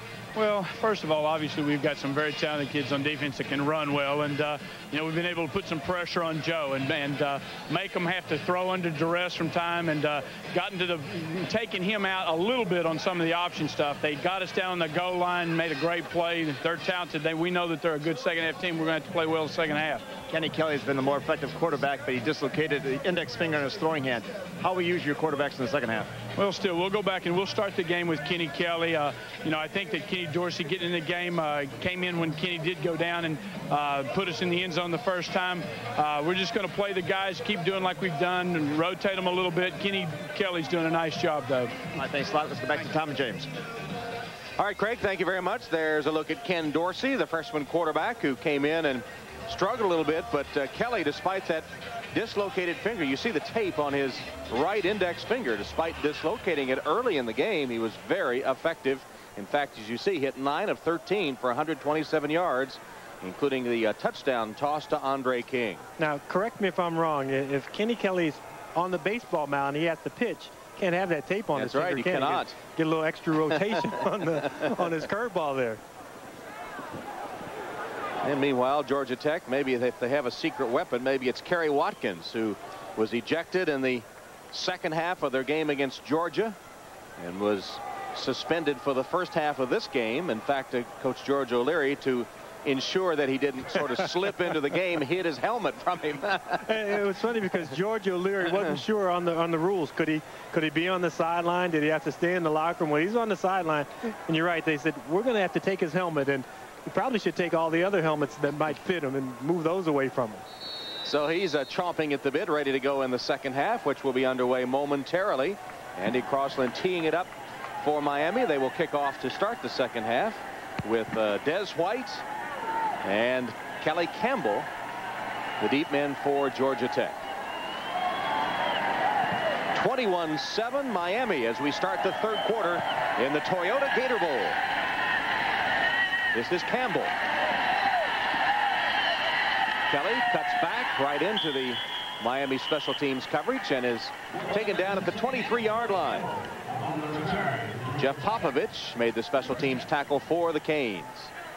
So Joe Hamilton held in relative check by the Miami defense. That's the only interception of his bowl career thus far. The Gator Bowl last year and the Carquest Bowl the year before that.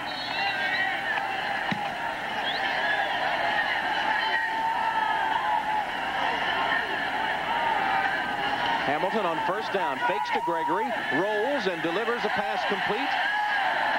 And it'll be a Tech first down as Russell Matvey, the backup tight end, catches only his 6th reception of the season and then is knocked out of bounds by Chris Campbell, but not until he had picked up a first down.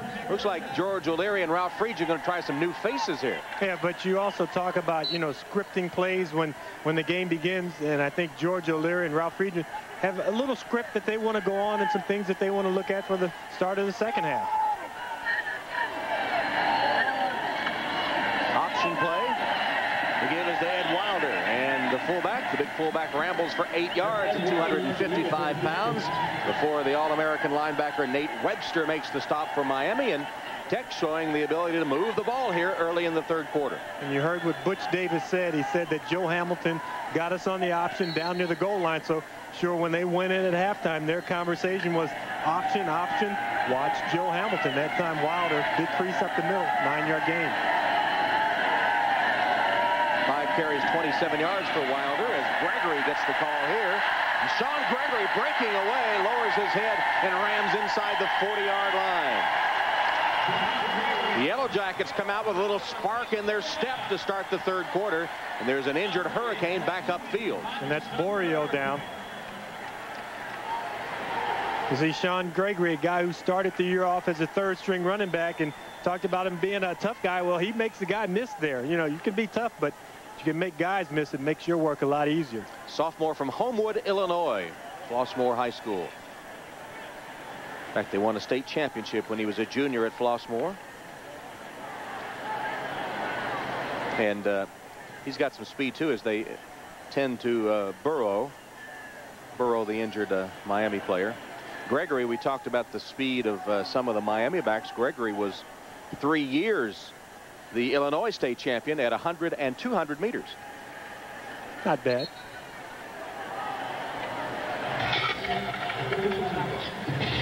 Get Michael Burrow on the left side of the frame, and you just see right there his own man cuts him down. If we can back it up and take a look at that one more time, it's not normally the offensive guys that'll hurt you. It's your own guys getting knocked into you. So he's going to try and get up and try and get off the field here. They may need some bigger guys than that if he can't get off on his own. Michael Burrow, the senior from North Miami Beach, went to North Miami Beach High School, then spent a year at Northeast Mississippi Junior College before coming back to join the Hurricanes, as we mentioned earlier. Has a daughter, McCalla, born the day of the FSU game.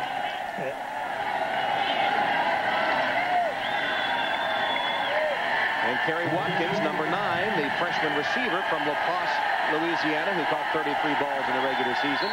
Suspension lifted on the field for the Jackets. From the 39 of Miami, first down, Georgia Tech. The option again. And Hamilton can't get away. Al Blades wrapped him up early and would not let go. Blades, the second team All Big East selection, the junior from Plantation, Florida, made the play on the option. The option is not that much different than throwing the ball down the field. This time, Joe Hamilton does not make the correct read. He has Gregory as his trail back, and he needs to get that ball out and pitch it to him. What he has to do, he has to read, is it Sky Force, which is the strong safety, or is it Corner Force? That time, it was Sky Force. That strong safety came up and got him. Get that ball out. Hamilton faked the dive play, reverse pivot with the option. It got nothing, and this quarterback draw apparently gets nothing either as he's stopped at the line of scrimmage. Miami will counter with their dime package. They'll have 6 defensive backs in the game for the next snap. Got Fitzgerald in there, Popovich. Those 2 extra guys come in and see what Ralph Friedgen has up his sleeve.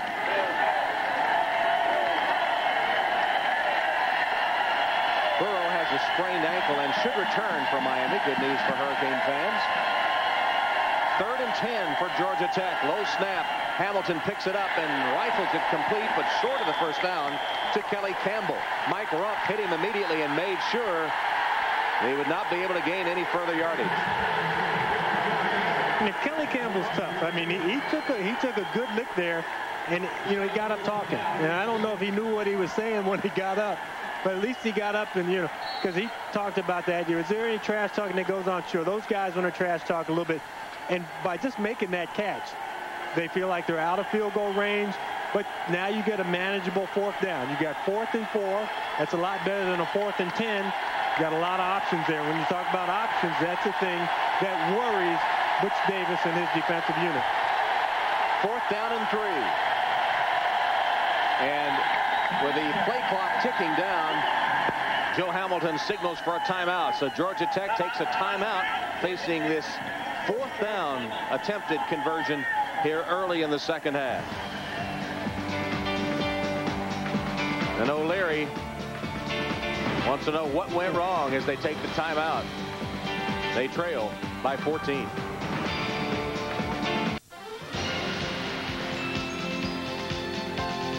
The 2000 Toyota Gator Bowl is brought to you by Wendy's 99-cent Super Value Menu. It's there for you.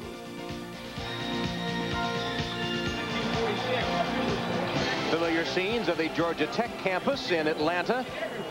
When we were there for the '96 Olympics, we stayed in close proximity to the Tech campus. In fact, some of the athletes housing the Olympic Village converted to Georgia Tech dormitories when the Olympic Games were over. You mentioned to me you found all the good eating and dining places, too. And see, there's a difference between eating and dining. Dining is what you do when you go out and you get silverware. Eating you do with your hands. Chris Collinsworth and I had a lot of chili dogs at the varsity, I can tell you that. 4th down for Georgia Tech, 4th and 3. Critical play for the Jackets trying to get back in it, and it's complete for the 1st down. Gordon Clinkscale out of the backfield, makes the catch from Hamilton. Webster knocks him out of bounds, but on 4th down, O'Leary and the Jackets convert. You know, Gordon Clinkscale heard that sermon about not dropping any balls. This time he's going to go in motion out the backfield and just leak out into the flat. He's going to be wide open, and watch him hesitate after he catches, because in practice he got hit. But no, he didn't get hit now. There's nobody there. I better get upfield and get some more yardage. There's O'Leary. O'Leary's going, yeah, I called that one. Good use of the timeout. 1st down at the Miami 14-yard line. Hamilton pitching. And out of bounds, Des White just around the 5-yard line. Run out of bounds by Al Blades. So on the pitch to Des White that time. Yeah, and you know, Des White is a wide receiver by trade, so gets along this sideline and just try and cradle that ball in. Spot the ball at the Miami 11. 2nd down and 7. Georgia Tech trails by 14, trying to change the momentum here early in the second half.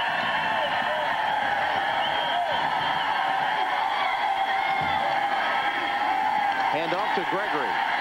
Sean Gregory thrown back after he reached the 7-yard line. Finds the middle of the Miami line for a couple. Dan Morgan in the checks. Continues to be pretty tough going up the middle against the Miami defense.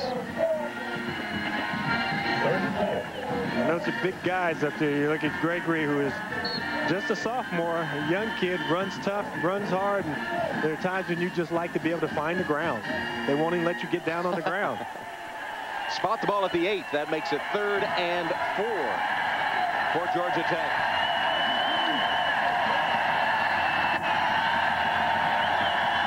Wilder lined up at a wing back to the bottom of the screen.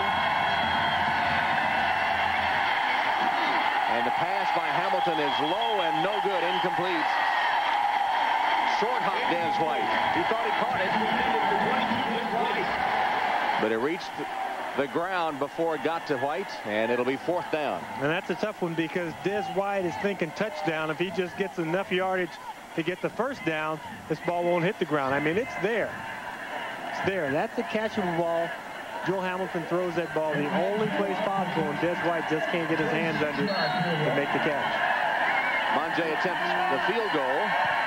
A 26-yard boot. That is good.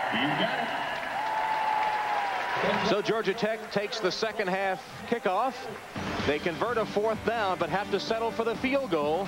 A 25-yarder officially. That makes it 21-10, Miami. With our producer Kevin Smolin, director Kelly Atkinson, Tom Hammond, James Lofton, Craig Sager, Alltel Stadium, Jacksonville, Florida, the Toyota Gator Bowl. We're in the third quarter, 10:21 left. Miami leading Georgia Tech 21-10. Monjay to kick off for Georgia Tech with Moss and Moser, the deep men. Into the end zone, Moss takes it on the fly. Cuts back to the 25, flag down. Moss is off to the races. One man to beat. Cuts back using his blocker well. He'll take it to the end zone for the touchdown, but there's a flag back upfield.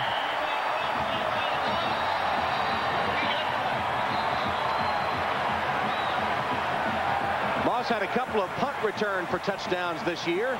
This one a kickoff return if it stands. Tom, I don't care if a flag does bring this back. This kid has some electricity. When he got it out in the open field, two guys in front of him, the ability to set them up, but maneuver, weave them in and out, make them go the opposite direction that he wanted to go. I mean, that's vision, that's field presence. You know, he's probably out of breath now, too. Yeah, he had the defenders spinning like tops down there. He had them going every which way. But as you saw, it will be wiped out by a holding call against the Hurricanes.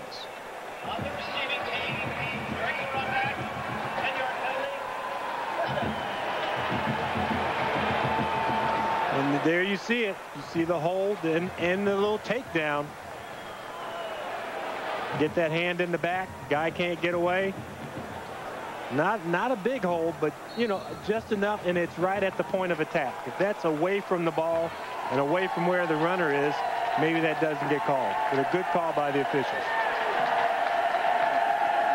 So Miami takes over with a first down at its own 17, wiping out the Moss touchdown run. Kelly at quarterback makes the play action fake. His pass dropped a little high and off the hands of Bubba Franks. This pass intended for Daniel Franks. Chris Edwards on the coverage for the Texans. It'll be 2nd and 10 coming up for Miami. Trying to regroup emotionally now from having that long touchdown run wiped out.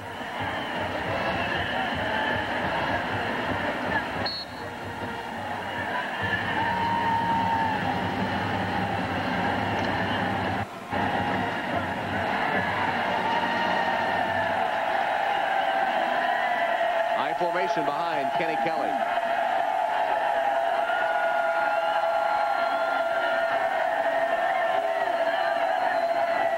Kelly retreats to pass, being chased by the Tech defenders, throws it. There were two men right together, off the hand of Fulcher and incomplete. Sands was out there too, and that couldn't be right, James. They had two receivers within 3 feet of each other. Yeah, but the thing that Georgia Tech is doing right here is you come after the quarterback.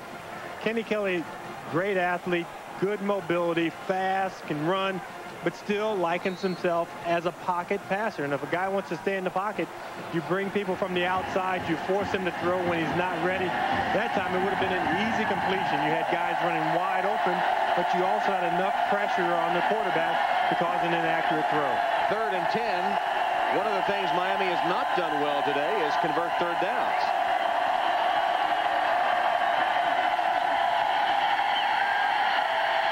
Kelly pumped once, let it go, and way long over the head of Moss, who was closest to it. And thanks to the penalty on the kickoff return, Georgia Tech will get the ball back as the defense forces Miami to go 3 and out. And the biggest series for Georgia Tech all game long, the offense struggling, a defense that comes into the game as one of the most beleaguered defenses in the nation, and a 3 and out against a very good Miami team. Hester awaits the Capshaw punt.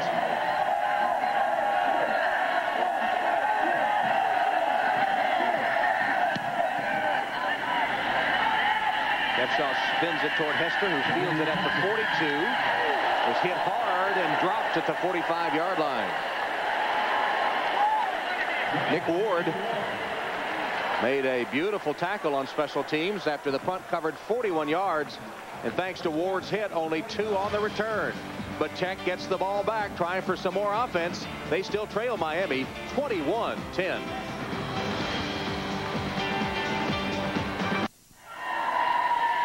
So you think you want to return punts, huh, Tom? You know, it's one thing to watch out for the Miami guys, But when your own teammates start getting in on the action, you're in big trouble. And Marvius Hester is on the sideline. See that wrist, and the medical staff is taking a look at it. He's holding his wrist, but I think it's actually his shoulder that's hurting him, because they've gone up under those pads and they're looking at that pad area, and when you don't expect to get hit, that's when you get hurt the most. But good field position for the Yellow Jackets. They start from their own 45. Option play, and Hamilton with daylight. Joe Hamilton puts on a move and is taken down just short of the 40-yard line by Edward Reed. Good job by Reed. He was about the last man that had a shot at Hamilton. And meanwhile, back upfield, Ed Wilder is injured. Yeah, but nice form tackle down the field by Edward Reed. But this time they decide, okay, we're going to get the pitch man, and we're going to get the dive back. We're going to forget about Joe Hamilton. That's what it looked like to me, and forget about it about 15 yards later. There's Wilder, the injured Yellow Jacket, who had surgery midway through the season, missed a game with his knee being scoped. Yeah, you talk about tough. Misses one game, has that knee scoped, and he hadn't been healthy all year. And you talk to O'Leary, he said, here's a guy who's maybe 50% coming into this ball game, and has really been one of the workhorses in the running game, because not only is he carrying the ball, but he's taking a pounding every time he goes up there. And you can see the brace on the right knee. He's favoring that leg a little bit. So those things don't heal up. You go in, you get it done, and you just gut your way through the rest of the season. Meanwhile, Joe Hamilton showing signs of getting untracked. He rambled for that first down. He's rushed for 49 yards now, passed for 145. 40 of those on the last Georgia Tech drive when he hit 3 of 4.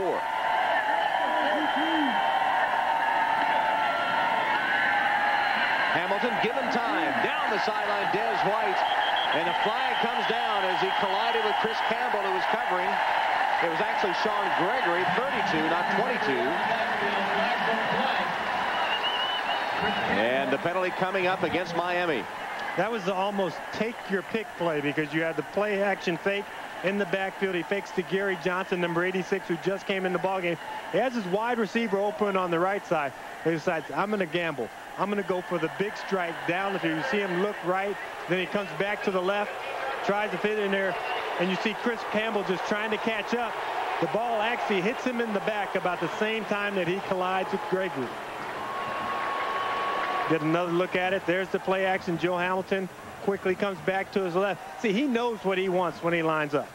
And he figures, I'm going to get Gregory. But that time, pretty good coverage by Campbell. In the official's opinion, a little too good of coverage. So Hamilton and company now with the ball at the 27-yard line of Miami. First down. Hamilton ducks under. Makes it to the 24-yard line.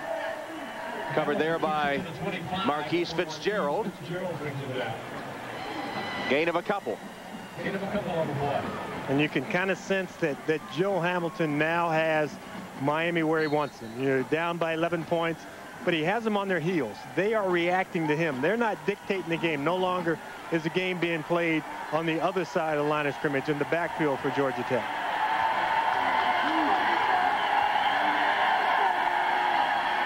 Hamilton swings it to Gregory, hit immediately and dropped by Dan Morgan. Morgan smelled that one coming and was all over him in a heartbeat. Let's go down to Craig. Well, Ed Wilder, the fullback, the best blocker on the team, is back on his feet. He wants to go back in. That knee problem is a chronic problem from high school when he tore his ACL. And then, as you mentioned, he had the arthroscopic surgery in October. But he says he wants to go back in, and obviously they need his blocking. Huh? All right, Craig, there is Wilder trying to walk it off. His replacement is a freshman, Gary Johnson from LaGrange. You mentioned, James, that he was in there briefly and comes out in passing situations. Johnson has not carried the ball this season. And Johnson was a linebacker when the season started. 3rd and 12. Comes the blitz. Low snap, blitz, and a flag down once again. Late hits. The whistle had blown, blowing the ball dead. And Miami kept coming.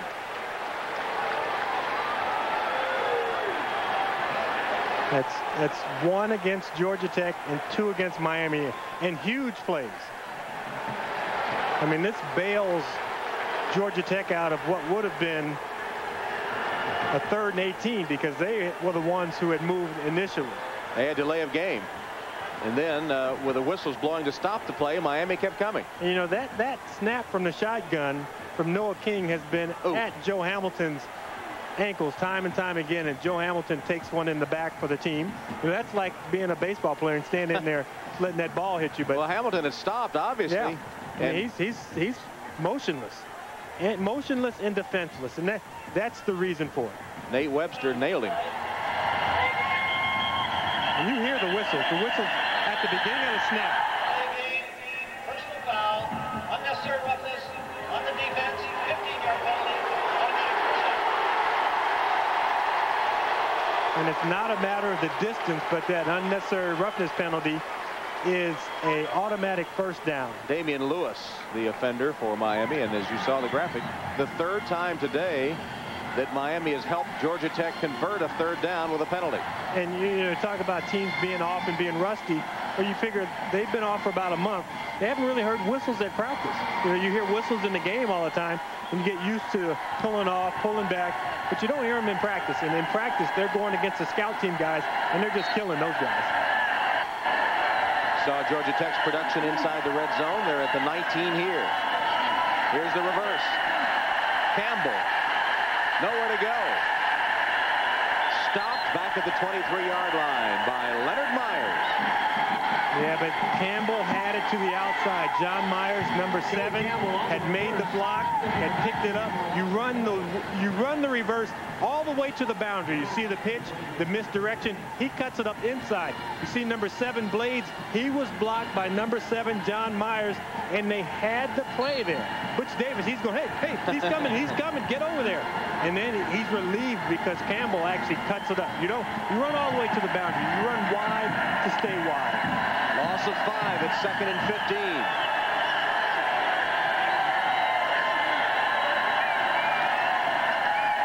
Pumps once, does Hamilton, and goes for the end zone.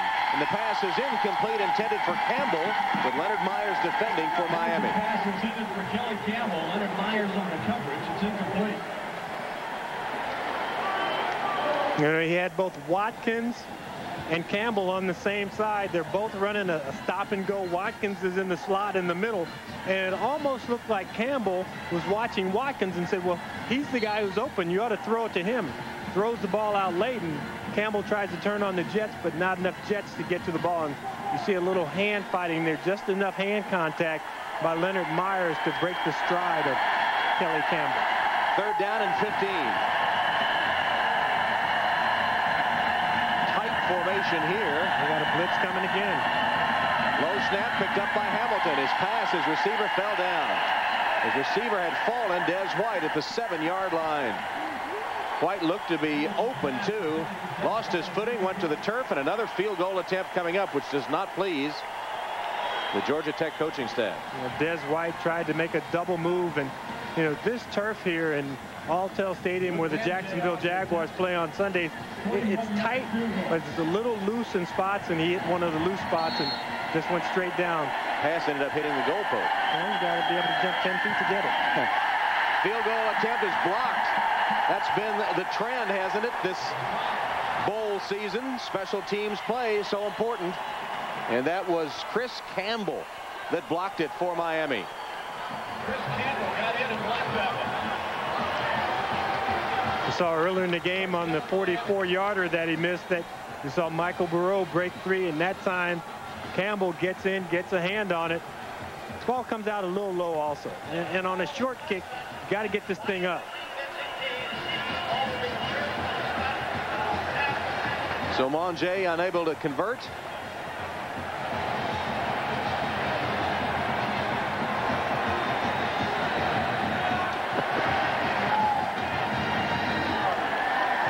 So once again, we see Georgia Tech drive down the field and stall. Kicked a field goal on their first possession of the 3rd quarter, and then this one is blocked. And that's 2 opportunities in the second half where you've come away with just 3 points. And in a ball game where you're really trying to catch up, you're trying to close the gap. You had some good things happen to you. You have a touchdown that gets called back. Your defense goes out. They play great. They have 3 and out, and you see the penetration. But that is a low kick. got to pop that ball up quickly and get it over those hands. Butch Davis says no good, and his team will take over at its own 24-yard line. Kelly at quarterback. Changing the play. The defense shifted left. He may go to his left. He does with a handoff to Jackson. 3 yards for Jackson on first down. Stopped by Chris Young. Clock down to 6.5 minutes. Third quarter. It's 21-10 Miami. This puts Georgia Tech's defense in an awfully unenviable state. You talk about emotions, and you've gone out, you've had the good series, you've turned the ball over, your team is ready to get some points on the scoreboard, and then they go flat, and now they have to go out and play defense. James Jackson closing in on 100 yards, 15 carries for 80. Remember, he had 50 on the Canes' first drive of the game. Intercepted. Kelly's pass intercepted by Jamar Clark. Clark down the sideline, bumped out of bounds by Kelly. Intended for Santana Moss. And Clark right there. The ball came right to him, and he picked it off. I talked to Jamar Clark after practice on Thursday. I said, hey, they got some pretty good receivers. He said, well, you know, I face good guys in practice every day. I said, you know, but they alternate guys. I said, that's almost unfair. He said, yeah, you know, maybe they should just stick with the same starters and I can hang with those guys. But he said, it's all about conditioning. I got to be ready to go when they're ready to go. And this is the first bad pass that Kenny Kelly has thrown. Ball is clearly behind his receiver. See his receiver breaking in there, Moss. And Moss almost looks like he doesn't have his eyes on the ball, because that's something he should have been able to stop, at least get a hand on. Tech has had ample opportunities to get back in this game, see if they can capitalize on this turnover as Gregory spins his way to the 40-yard line. And a turnover is something that has been very few and far between for this Georgia Tech defense. And, you know, when you talk to the offensive coordinator and offensive coaches from Miami, they said, we don't want to turn the ball over. We don't want to give these guys gifts. They haven't gotten them all year. We don't want to start in the new millennium. Option play from that wishbone look, and the pitch. Gregory, Sean Gregory down the sideline, hit hard, knocked out of bounds at the 22 by Chris Campbell. Campbell whacked him hard, but a good game for Gregory and a Georgia Tech first down. You talked about Gregory being a guy who had run 100 and 200 meters while he was in high school, and you see it a little bit here. You see he says, okay, I got ground in front of me, let me turn it on. And, you know, we talk about being a tough guy. I don't think he saw that guy. No. He didn't need to be tough there. He had all the yardage he's going to get. Sometimes it's better to step out of bounds. 16-yard gain, first down Tech. Option again. Hamilton keeps this time.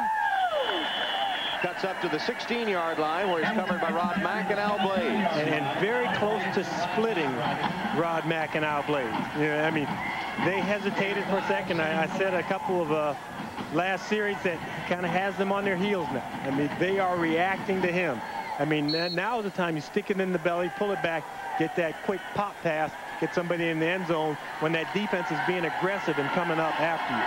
And Ed Wilder back in his customary fullback spot in the I formation in front of the tailback Gregory. He was shaken up on the last series. Option again. Hamilton keeps. They cut off the pitch. Well defensed by Miami. Edward Reed makes the stop. A loss of 2 on the play.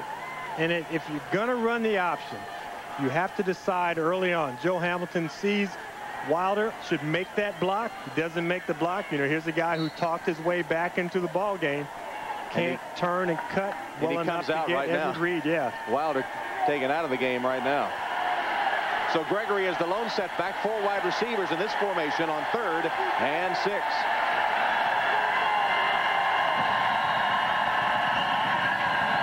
The way they're kicking field goals, this is almost 2-down territory. Nothing there on the handoff to Gregory. Damian Lewis stacked it up for Miami. So facing a 4th and 6, O'Leary elects to go for another field goal attempt. Last one was blocked. You know, and we put it on the kicker, but you can't allow penetration from the offensive line. Monje puts it on its way. 37-yard attempt. Good.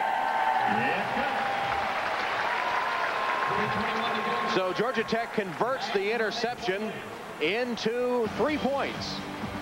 It narrows the gap. 3:21 left in the third. 21-13, Miami.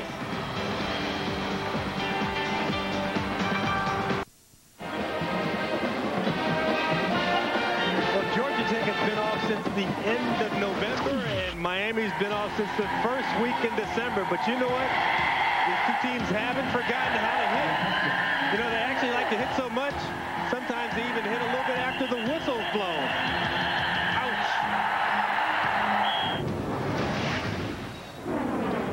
I need a bag of ice. My head hurts. Man. And it's not from Y2K celebrations either. Moss and Moser are awaiting Monjay's kickoff. Miami's been in action since last August, late August, I guess, for the kickoff classic game against Ohio State. Moser's return, and over on the sideline, the flags fly for another out-of-bounds hit. Reggie Wilcox knocking him out of bounds. I mean, you had everything you wanted on that kick. You had kept the ball away from Santana Moss. You had a relatively short return out to the 21-yard line. You hit a guy who's not just on the sideline, he's almost on the opposite side of the white boundary. Yeah, we've seen that signal much too often on today. both sides. Yeah. Basquin, the man that was guilty of the penalty. And it turns out where it's always the guys who are good in the classroom.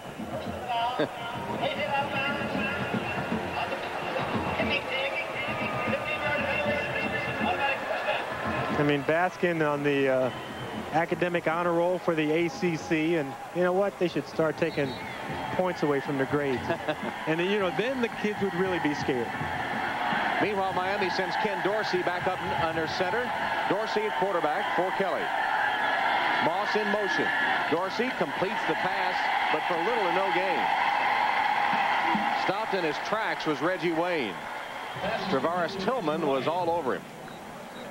You know, I asked Travaris Tillman about the position he plays because it's called boundary corner. Travaris Tillman had been a free safety. They needed help at corner, and so he moves to that boundary corner. He said that's really the physical side.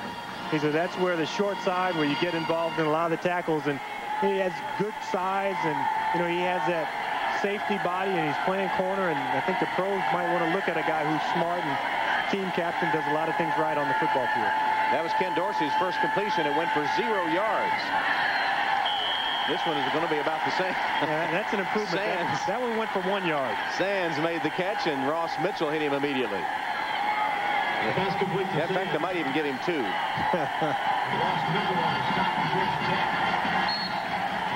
And Georgia Tech for the first time. I just saw Chris Young there, number 33, kind of one of the defensive leaders, a strong safety, motioning to the crowd. Make some noise. We're doing something on defense here. 3rd and long. Clock down to 2 minutes left. Third quarter.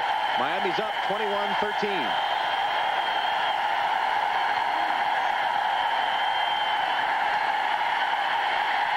Dorsey's pass is incomplete, intended for Jackson.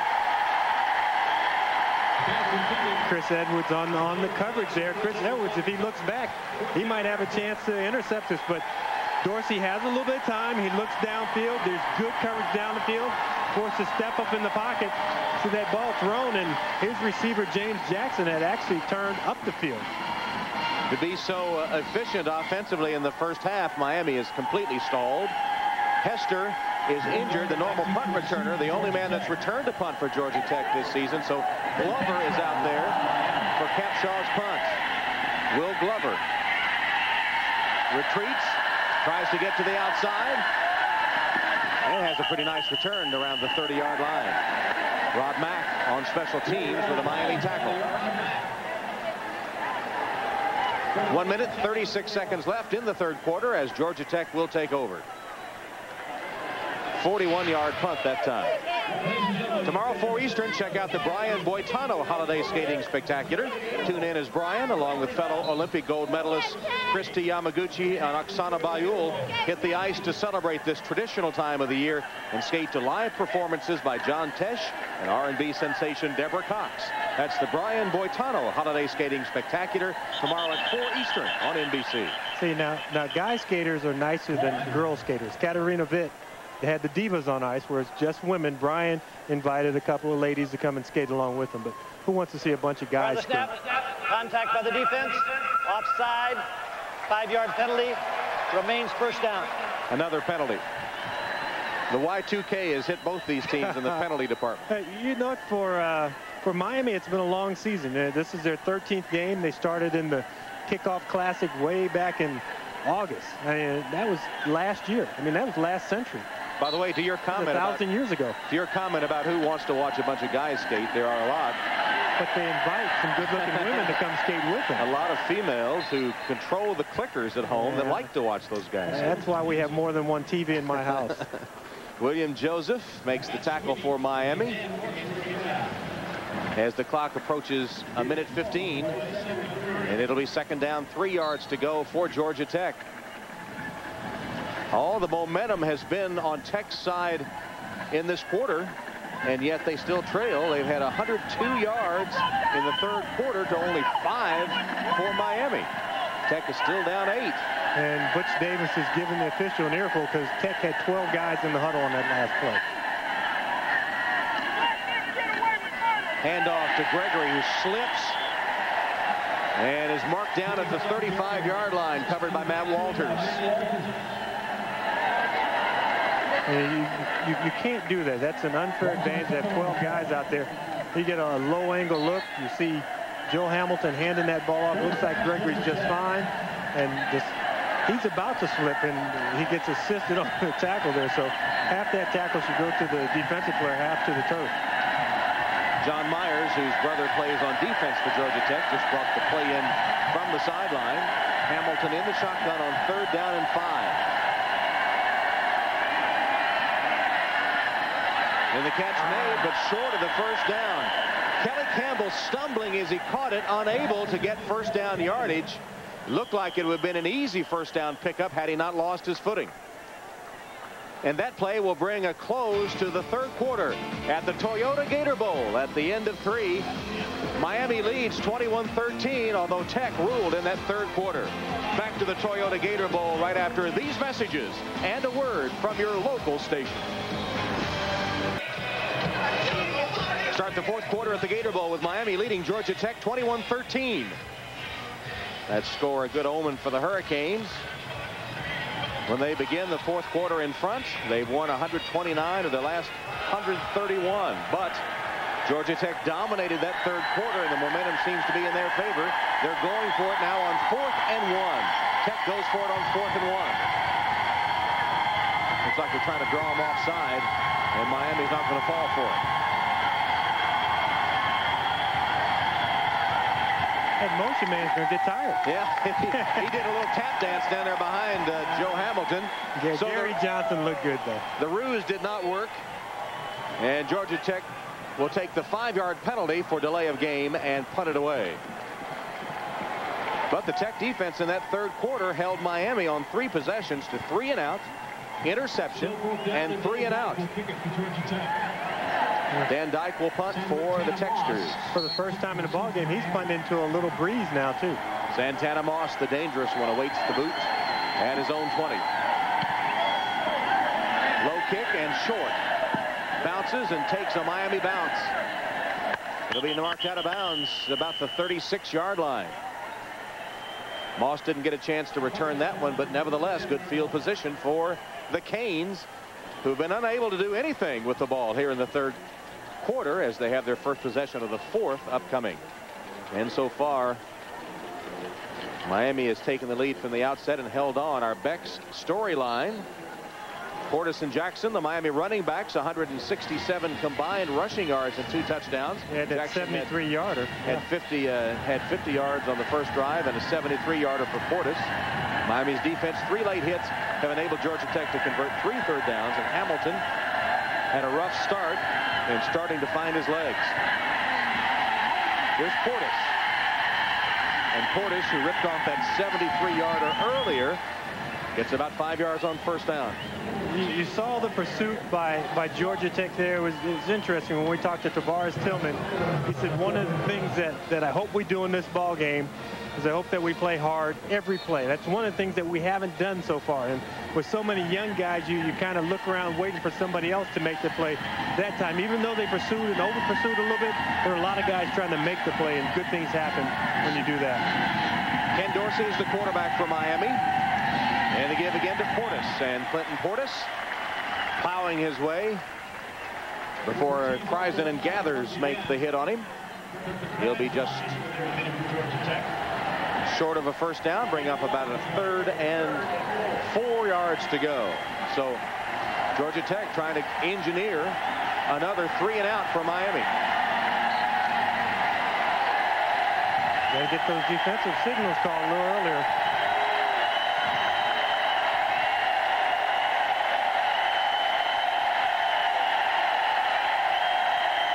Fulcher is in motion. The handoff is to Portis. And Clinton Portis will be stopped very close to the first down by Ross Mitchell. It's right at the sticks. And they'll have to call timeout to measure.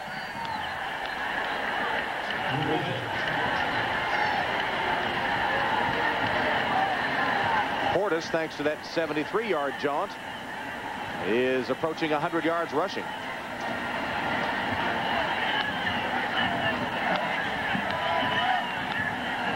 You know, all the officials are out there and they're getting the measurement ready. And George O'Leary, he wants one official just to come to his side so he can work him a little bit. Work him for a holding call. You know, they've been running wide. They've been running these stretch plays. Somebody's got to be grabbing some jersey. And that's what George O'Leary wants to convey to the head linesman and then the back judge on his side of the field, that they've got to be holding my guys. My guys are good and they're getting held. Now you call it.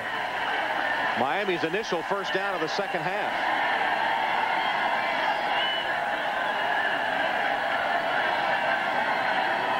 Dorsey on first down attempts a short pass to McPartland, and it comes up short and incomplete. Dorsey in his first bowl appearance has not had a sharp game. You know, and I think for Butch Davis, he talked about playing the quarterback with the hot hand, and that guy was Kenny Kelly. And Ken Dorsey, you know, he came in on that first drive where they scored a touchdown, but all he did was stick the ball in the belly of James Jackson. And if he's not doing that, he hadn't been very effective throwing the football. 2nd and 10.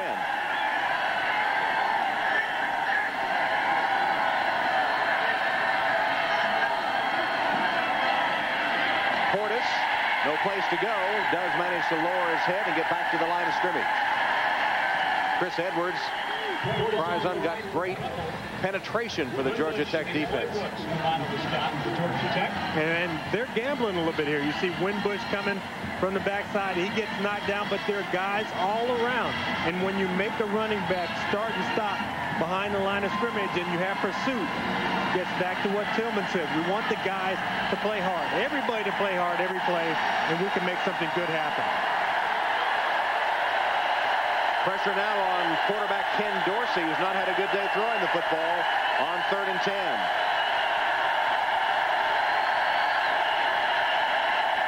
Gonna roll, cut off, looks downfield, wired on a rope to the 40 to Santana Moss. Dorsey winged that one. He had some steam on it. He had to, and got it right to Santana Moss. I mean, he stepped into that one, and sometimes when you have to move around in the pocket, you don't know where you're going. Panic mode sets in. He doesn't panic here. He drills this ball down the field, and all of a sudden you see into your picture Santana Moss coming to save the day. That looked like a ball that was just almost being thrown out into the area. Now, maybe Ken Dorsey had better vision than I do, but I'm not sure if he saw Moss when he first released that pass. Kind of had a wobble on it, but it got there, and a first down Miami. They're at the 40-yard line of the Yellow Jackets. Dorsey hit as he let that one go, and a one-handed catch made by Reggie Wayne. Wayne steps out of a tackle and has a Miami first down. Dorsey just threw a rainbow as he was hit, and Wayne hauled it in with one hand, then made a nice move to get first down yardage. You've heard the terminology zone blitz, and what that means is you actually blitz and you play zone coverage behind it. And you see a guy wide open, there's nobody on because you're blitzing. you're bringing extra people, but you're still just playing a zone defense. They're playing a soft kind of 2-deep coverage, and that time Wayne able to get open. We saw earlier where Kenny Kelly missed 2 guys who were in the same area. That's because Georgia Tech is blitzing and playing that zone coverage behind it. Reggie Wayne stepped out of his shoe, had to get it put back on. That was the move he made to get first down yardage. Here's a running play to Portis. Chris Young at the bottom of the stack for Georgia Tech after a gain of about 4 yards. And you see the Georgia Tech guys come up out of the pile with that ball. I mean, they're fighting. They're scratching. They're trying to get everything. You see Bubba Franks is looking toward the sideline. You know why he's looking toward the sideline? He just wants the coaches to recognize him. Because obviously they've forgotten who he is. He had some big plays early on, and he's saying, I'm the guy. You know, I'm the man on this team. Got a lot of good little guys, but I'm the man. He's too big to be invisible. Tech's done a good job of taking him out of the game, apparently. Hand off to Portis. Spinning his way forward and has exceeded 100 yards rushing now. Tackled by Jeremy Myers. Clinton Portis with 100 yards rushing. And sometimes when guys don't get the football, they can pout a little bit. Bubba Franks, what does he do? He takes it out on Gathers, drives him completely out of the play. You see the running room that Portis has. And you talk about a complete tight end. We saw the pass catching skills earlier, his ability to run after the catch. Well, that really is the thing that ties it all together, that separates you from being a receiving back or a guy who can just block. He's both. 3rd down and 3. Play action fake. Pass complete to McPartland, and he has the Miami first down. Key 3rd down conversion. McPartland, the fullback, on the pass from Dorsey. Edwards makes the tackle, but not until they had first down yardage. And just enough. McPartland, normally a blocker. You see him turn that head around so he can get involved in the passing game. He knows that he's the main guy here, and that he has to look quickly. And when that defensive end goes past him, he knows that's trouble for the quarterback, and I have to be the guy to catch the football. Miami's put together a nice drive here, faced with Georgia Tech recapturing the momentum, or capturing it. They've never had it, really. On the sweep, Portis. Georgia Tech defense did a good job of stringing it out, and the pursuit finally collapses. Jamar Clark down at the bottom of the stack will get credit for the tackle. You know, when you've been off for a month, you kind of wonder where your conditioning is.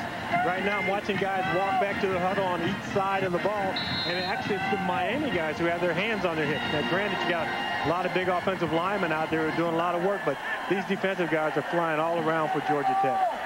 2nd down. Dorsey fakes the handoff, throws for the end zone, and the pass is great catch. Touchdown, Reggie Wayne.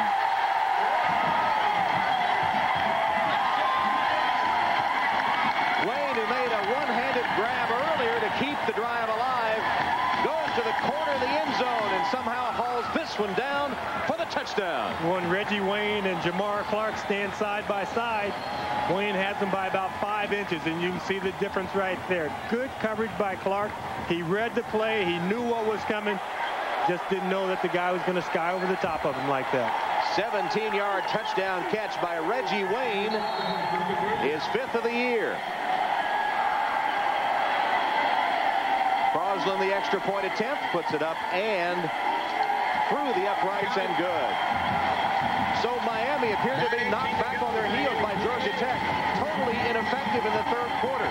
But they open the 4th with an impressive drive to take command of the game. Dorsey hitting Reggie Wayne in the end zone. And now after the extra point, it's Miami 28 and Georgia Tech 13.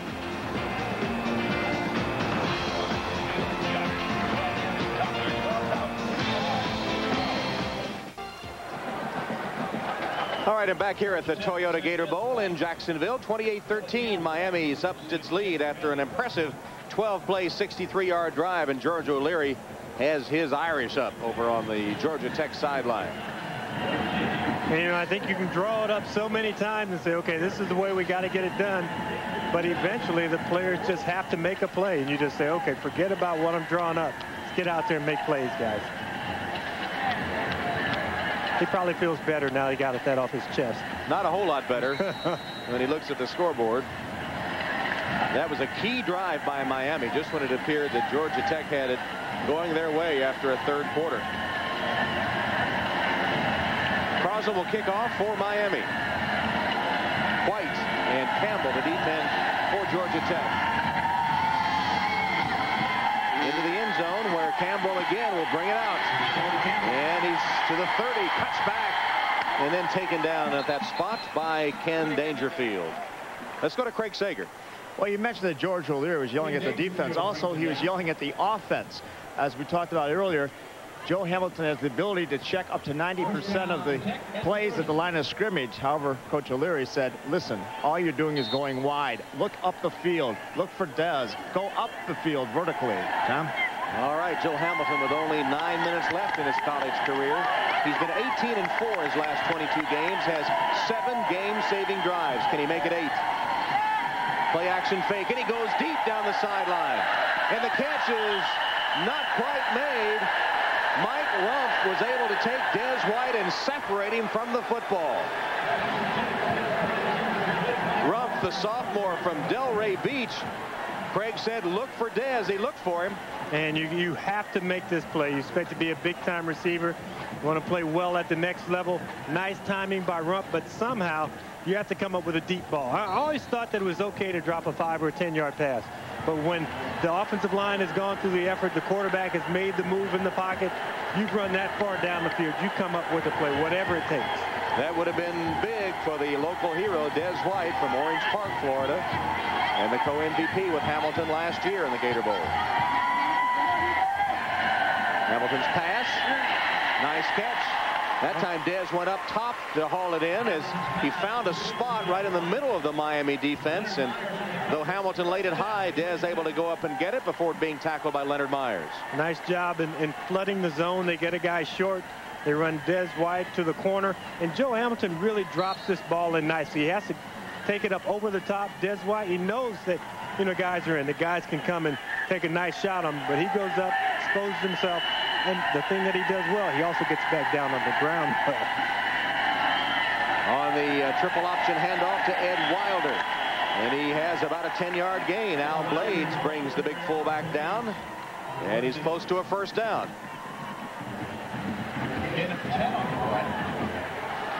And it is a Georgia Tech first down. Blades, meanwhile, is injured.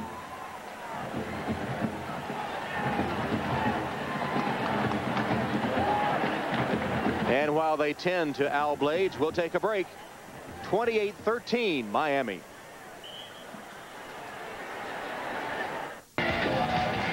Beautiful day in Jacksonville, Florida.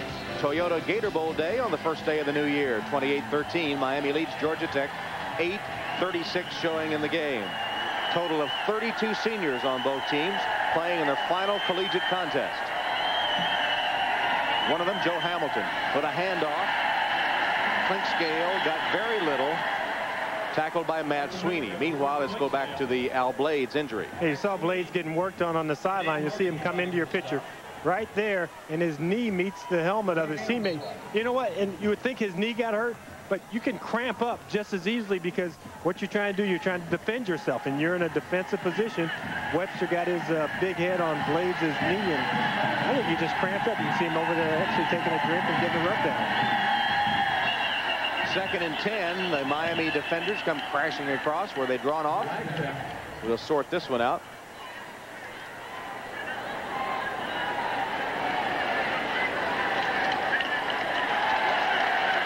Good ball.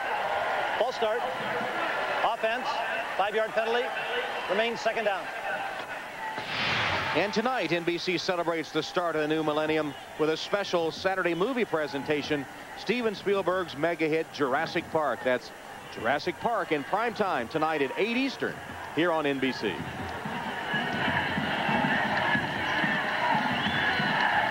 With the 5-yard step off, it's 2nd down and 15 for Georgia Tech.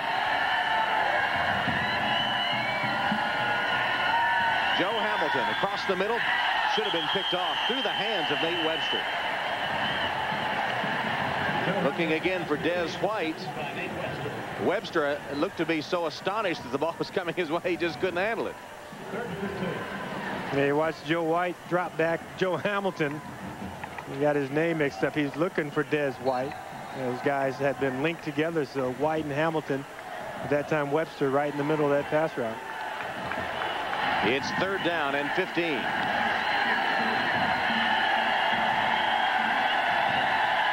high-powered Georgia Tech offense held at 27 points below their average.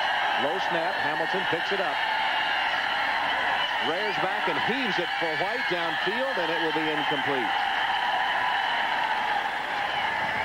Leonard Myers was right with White, and a 3rd and long downfield goes incomplete. It's 4th down.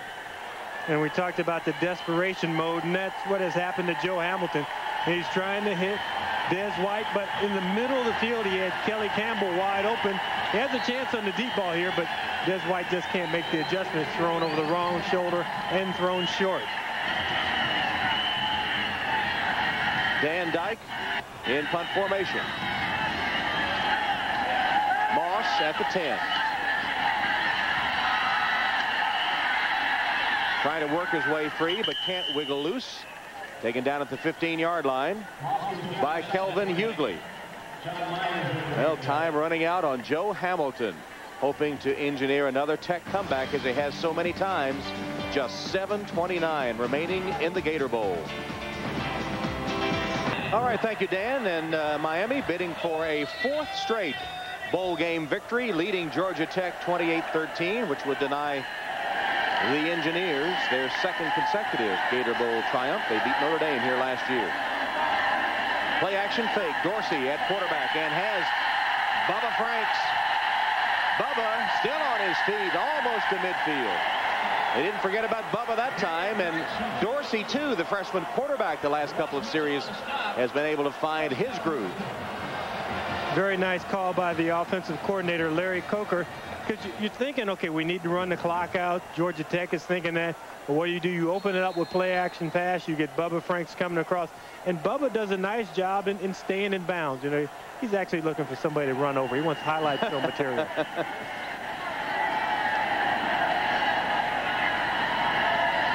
Dorsey, after going forever to complete a pass, has now hit 5 in a row. Handoff. Jackson to the Georgia Tech 45-yard line.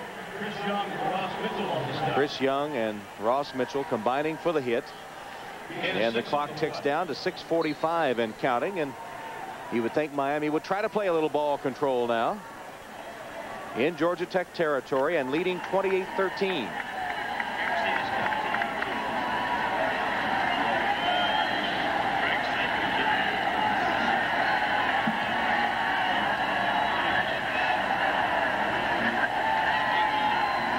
Jackson again. Had a hole for a moment, which closed in a hurry, and he only got a couple of yards. Ross Mitchell again makes the stop, as all Joe Hamilton can do is watch and think about what might have been.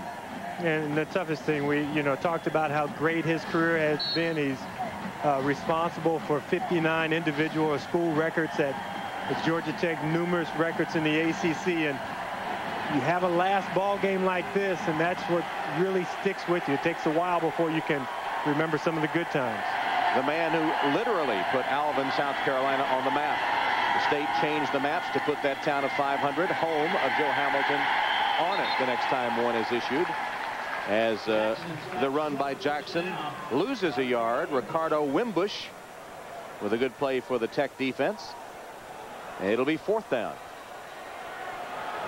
Joe's parents have not had that pleasant a visit to Jacksonville, considering the outcome of this game. Well, you got a 4th and 2 here, and Butch Davis and his staff are going to let the clock bleed down, and they call a timeout right before it gets down, before the play clock runs off. We were talking to George O'Leary about Joe Hamilton when he said, as you mentioned earlier, that his greatest asset perhaps is his competitive nature. And he said during their trip here to Jacksonville for the Gator Bowl, they went to sort of an amusement park one day and they played a lot of games and things there. And the next day was a day off. You had a little time to yourself. What did Joe do? He went back out there because there were a couple of games he didn't win. Yeah. He wanted revenge. Very competitive young man, and has already been drafted to the Canadian Football League, but hoping to make it in the NFL, just like his hero, Doug Flutie. Well, we sat down his receivers, Des White and Kelly Campbell, and we said, do you think he can make it in the NFL? They said, without a doubt. They said his leadership, his character, his athletic ability, that they really believe that this guy can play in the NFL. And they said, you know what, he could probably play any position other than offensive line. Glover is deep for the Capshaw punt on 4th down. Good punt by Capshaw. Glover's going to let it hit, but it does bound into the end zone. So touchback. Georgia Tech will have it at the 20-yard line after that 48-yard punt. And the Yellow Jackets trailing 28-13. It's 28-13 Miami. Toyota Gator Bowl winding down with 4:44 remaining. Georgia Tech takes over on its own 20-yard line. Precious few seconds left for Joe Hamilton, who comes out on a quarterback draw and picks up 9 yards to the 29-yard line. Hamilton to the 29-yard. Tackled there by Nate Webster. Nate Webster there. See those ankle straps that are loose on Joe Hamilton. He wears those instead of taping his ankles. And they're going with the no huddle. Second and short. The clock at 4:20. Behind Des White, incomplete. Pass intended for Des White's behind him. Somebody's helmet came off in there. The Damian Lewis lost his helmet. They get new chin straps for these guys. Normally a helmet comes off. One of those pads inside will come loose, and it's funny, you get so much tape on your hands when you're a big guy, and you can't get the pads back in by yourself. You got to go get one of the trainers to help you out. Matt Walters replacing Lewis. Hamilton dives ahead for the first down. So Tech picks up a first down, but the clock has come down to 4 minutes, 15 seconds. It stops with the first down, and then will be rewound by the official. Marks the ball ready for play and winds the clock.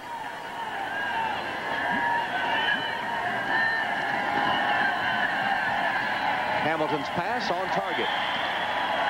Catch made by Des White. Immediately taken out by Leonard Myers. Leonard Myers on the cover. Spot the ball at the Georgia Tech 46 or 7-yard line. 46, where it's first down, Tech.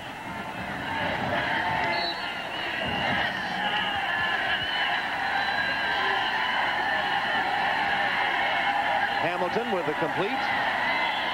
He got it complete to Clinkscale out of the backfield that time. Myers and Morgan again force him out of bounds. Tech working the sidelines and stops the clock at 3:57. And you see Georgia Tech able to move the ball in spurts, but the thing that has eluded them today has been the big play. They had the opportunity on the deep pass to Des White, but they haven't gone deep that often. The running game has been there from time to time, but it just has not been a consistent movement of the football. Tech trails by 15 points. And time running out. Hamilton's pass good. Inside the 20 to Kerry Watkins. Watkins, who finally got into action in the second half, makes that reception, then tackled by Webster and Reed.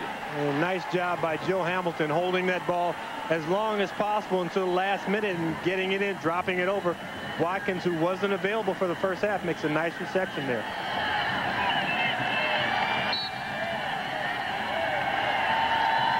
Ball's at the 16 of Miami.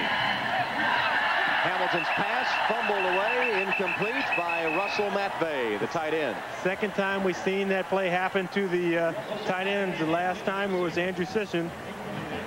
Dropped the ball. Matvey that time, ball right in his hands. And you know what? He can smell, hear, taste, touchdown, but you got to catch the ball first.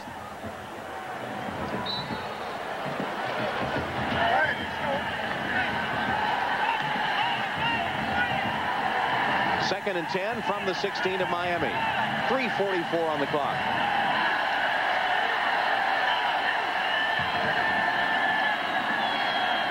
Hamilton sacked at the 25-yard line by strong safety Edward Reed.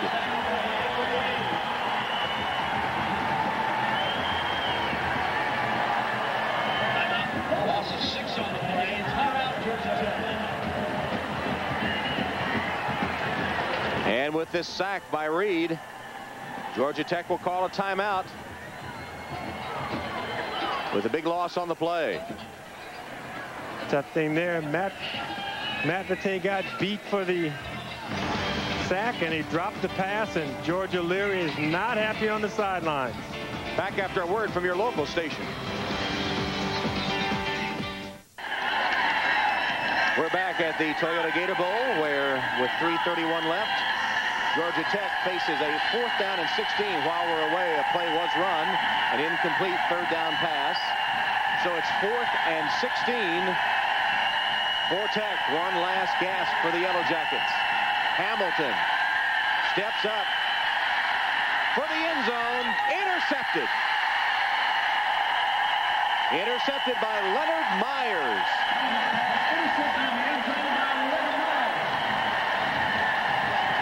Well, George O'Leary said he and Joe Hamilton had been down a lot of roads together, and for him, he wanted it to end on the proper note, and it doesn't appear that it's going to turn out that way. I mean, Joe Hamilton's still giving you everything that he has at the end of the ball game. He said, you know, the one thing I want, and you hear athletes say this, I want to be able to look in the mirror and think that I've played as well as I possibly can, as hard as I can. I think Joe Hamilton will be able to do that. You're not going to win every ball game. It's not always going to be the Cinderella story, but, you know, you talk about drop passes. He had plenty of them. They had a touchdown on 2nd down. They make the easy catch. 15 of 33, 2 interceptions, 214 yards passing for Joe Hamilton today.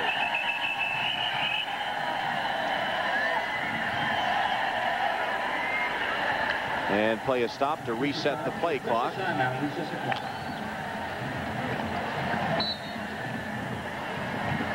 Miami took control. There's the timeout situation. Miami took control of this game from the outset. Georgia Tech came in with the nation's best offense, but the 100th ranked defense. Miami took the opening kickoff, marched 67 yards down the field for a score, and have never trailed. Georgia Tech got a little spark just before halftime and then came out and dominated the 3rd quarter, so they didn't put that many points on the board, and then Miami turned it around with a long drive in the 4th, and their defense, again, completely cutting off any Georgia Tech rally. Chris Young with a tackle of Portis, who's gained over 100 yards today thanks to a 73-yard touchdown jaunt. Take a look at Miami. I mean, Georgia Tech and what Miami has been able to not let them do today. The biggest one is really right up there on the top, averaging almost 41 points a game. Today only coming up with 13, but there were missed opportunities. They had deep pass that gets dropped. They have passes in the flat. They could go for touchdowns that get dropped, and missed a couple of field goals. So, you know, it's been a lot of what Miami has done defensively, and Georgia Tech's inability to convert their opportunities when they've had them.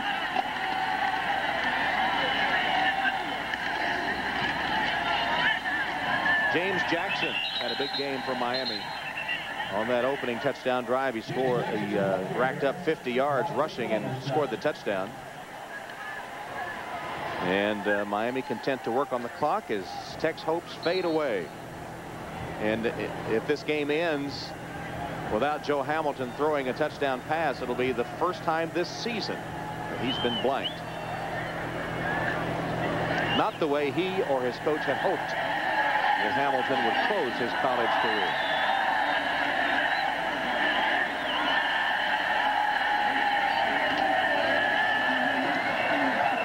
James Jackson again tripped up.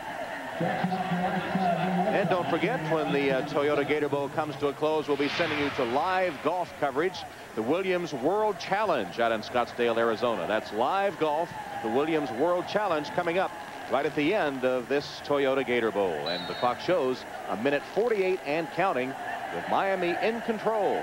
It will be the 4th straight bowl game win for the Hurricanes. And Joe Hamilton's hopes of repeating as Gator Bowl champion and maybe as MVP have gone by the wayside. He'll now have a chance to reflect on his great collegiate career and start to thinking about maybe making the NFL despite his diminutive size. James Jackson breaking tackles. That's a fumble. Joe Hamilton is back on the field. And Georgia Tech recovers. Jeremy Myers recovers the James Jackson fumble. Yeah, they didn't see turnovers during the regular season. They've created 2 today.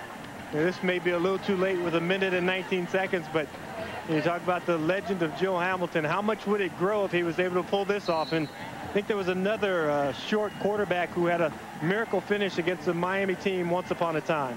That was Chris Young that caused the fumble. He's played a good game today for the Georgia Tech defense. A much maligned Yellow Jacket defensive unit. Just 1 minute 19 showing, though. Ball just short of midfield. Hamilton. Nice move by Des White to evade the initial tackler, and then he goes out of bounds, pushed out by Fitzgerald with 1 minute 11 showing.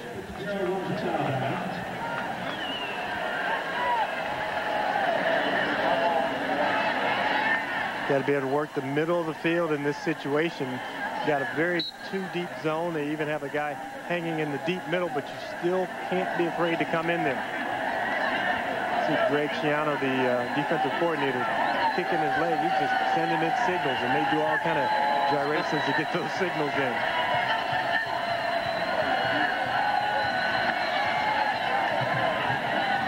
Hamilton again completes it in the flat. This one to Clinkscale. It ducks out of bounds. Jeff Popovich there to make sure he went out and stops the clock at 1 minute 5. Ball just short of first down yardage, about a yard short. You know, Miami's just trying to keep everything in front of them. When you come up to the line of scrimmage and you see safeties lined up about 15 or 20 yards off the ball, makes it pretty tough. You see the line of linebackers there 10 yards deep. Hamilton chased from the pocket and sacked. Burrow and Morgan combining to put the clamps on Joe Hamilton, and the Yellow Jackets use their final timeout of the game. 55 seconds remaining. And that's simply coverage downfield. We talked about the guys off the ball. Chris Brown, the left tackle, he'll be the guy who everybody points the finger to, but Joe Hamilton had time, tried to buy some extra time, didn't realize that Burrow was just bearing down on him. 55 seconds left, and Miami will go back celebrating a victory here in the Gator Bowl. School's out at Miami, so many of the players traveling independently and many returning home. And how good will Miami be next year? Impressive showing here in the Gator Bowl, and a young team that has a few questions to answer and a few spots to fill, but overall should be dynamite next year. Well, I think for Miami it depends on how well Butch Davis does talking to guys and telling them, you know, you really do need to return for that senior season. He has 2 quarterbacks to choose from. We got to watch both of them play. Dorsey a little bit of a slow start, but came on and did well down the stretch. January 10th is the date that underclassmen must declare for the NFL draft. Hamilton got away from the first wave. Burrow, and then they all collapse him, and Hamilton with no timeouts left trying to regroup, but his career ticking away. Dominant performance by the Miami Hurricanes today.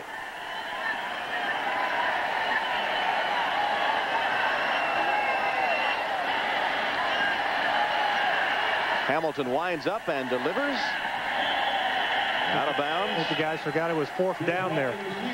And it was 4th down. They did not get out to the first down sticks. Just trying to duck out of bounds and save the time. And so for the final time in the Georgia Tech Gold, with his parents looking on, Joe Hamilton will walk to the sideline. And from the Georgia Tech fans that are still here, a warm round of applause for all he has meant to Georgia Tech football. And not only Georgia Tech football, but also college football. I mean, you watch his demeanor. Even in defeat, you can tell that he's a true gentleman and walks off the field with his head held high. Like I said, he gave it the best effort that he had, just didn't make the plays today. And Miami will take a knee and down the clock. And the Hurricane faithful will start thinking about next season, which should be a bright one for Butch Davis and his Hurricanes. As the final seconds tick away, the Toyota Gator Bowl championship belongs to the University of Miami Hurricanes and their coach, Butch Davis. The final score, Miami 28, Georgia Tech 13. Canes took the opening kick, went all the way down the field, and never trailed despite a lapse in the third quarter, and win it 28-13. So for James Lofton and Craig Sager, this is Tom Hammond saying Happy New Year, Happy New Millennium, and so long from the Gator Bowl in Jacksonville, Florida. Now we'll take you right to the Williams World Challenge Golf in Scottsdale, Arizona.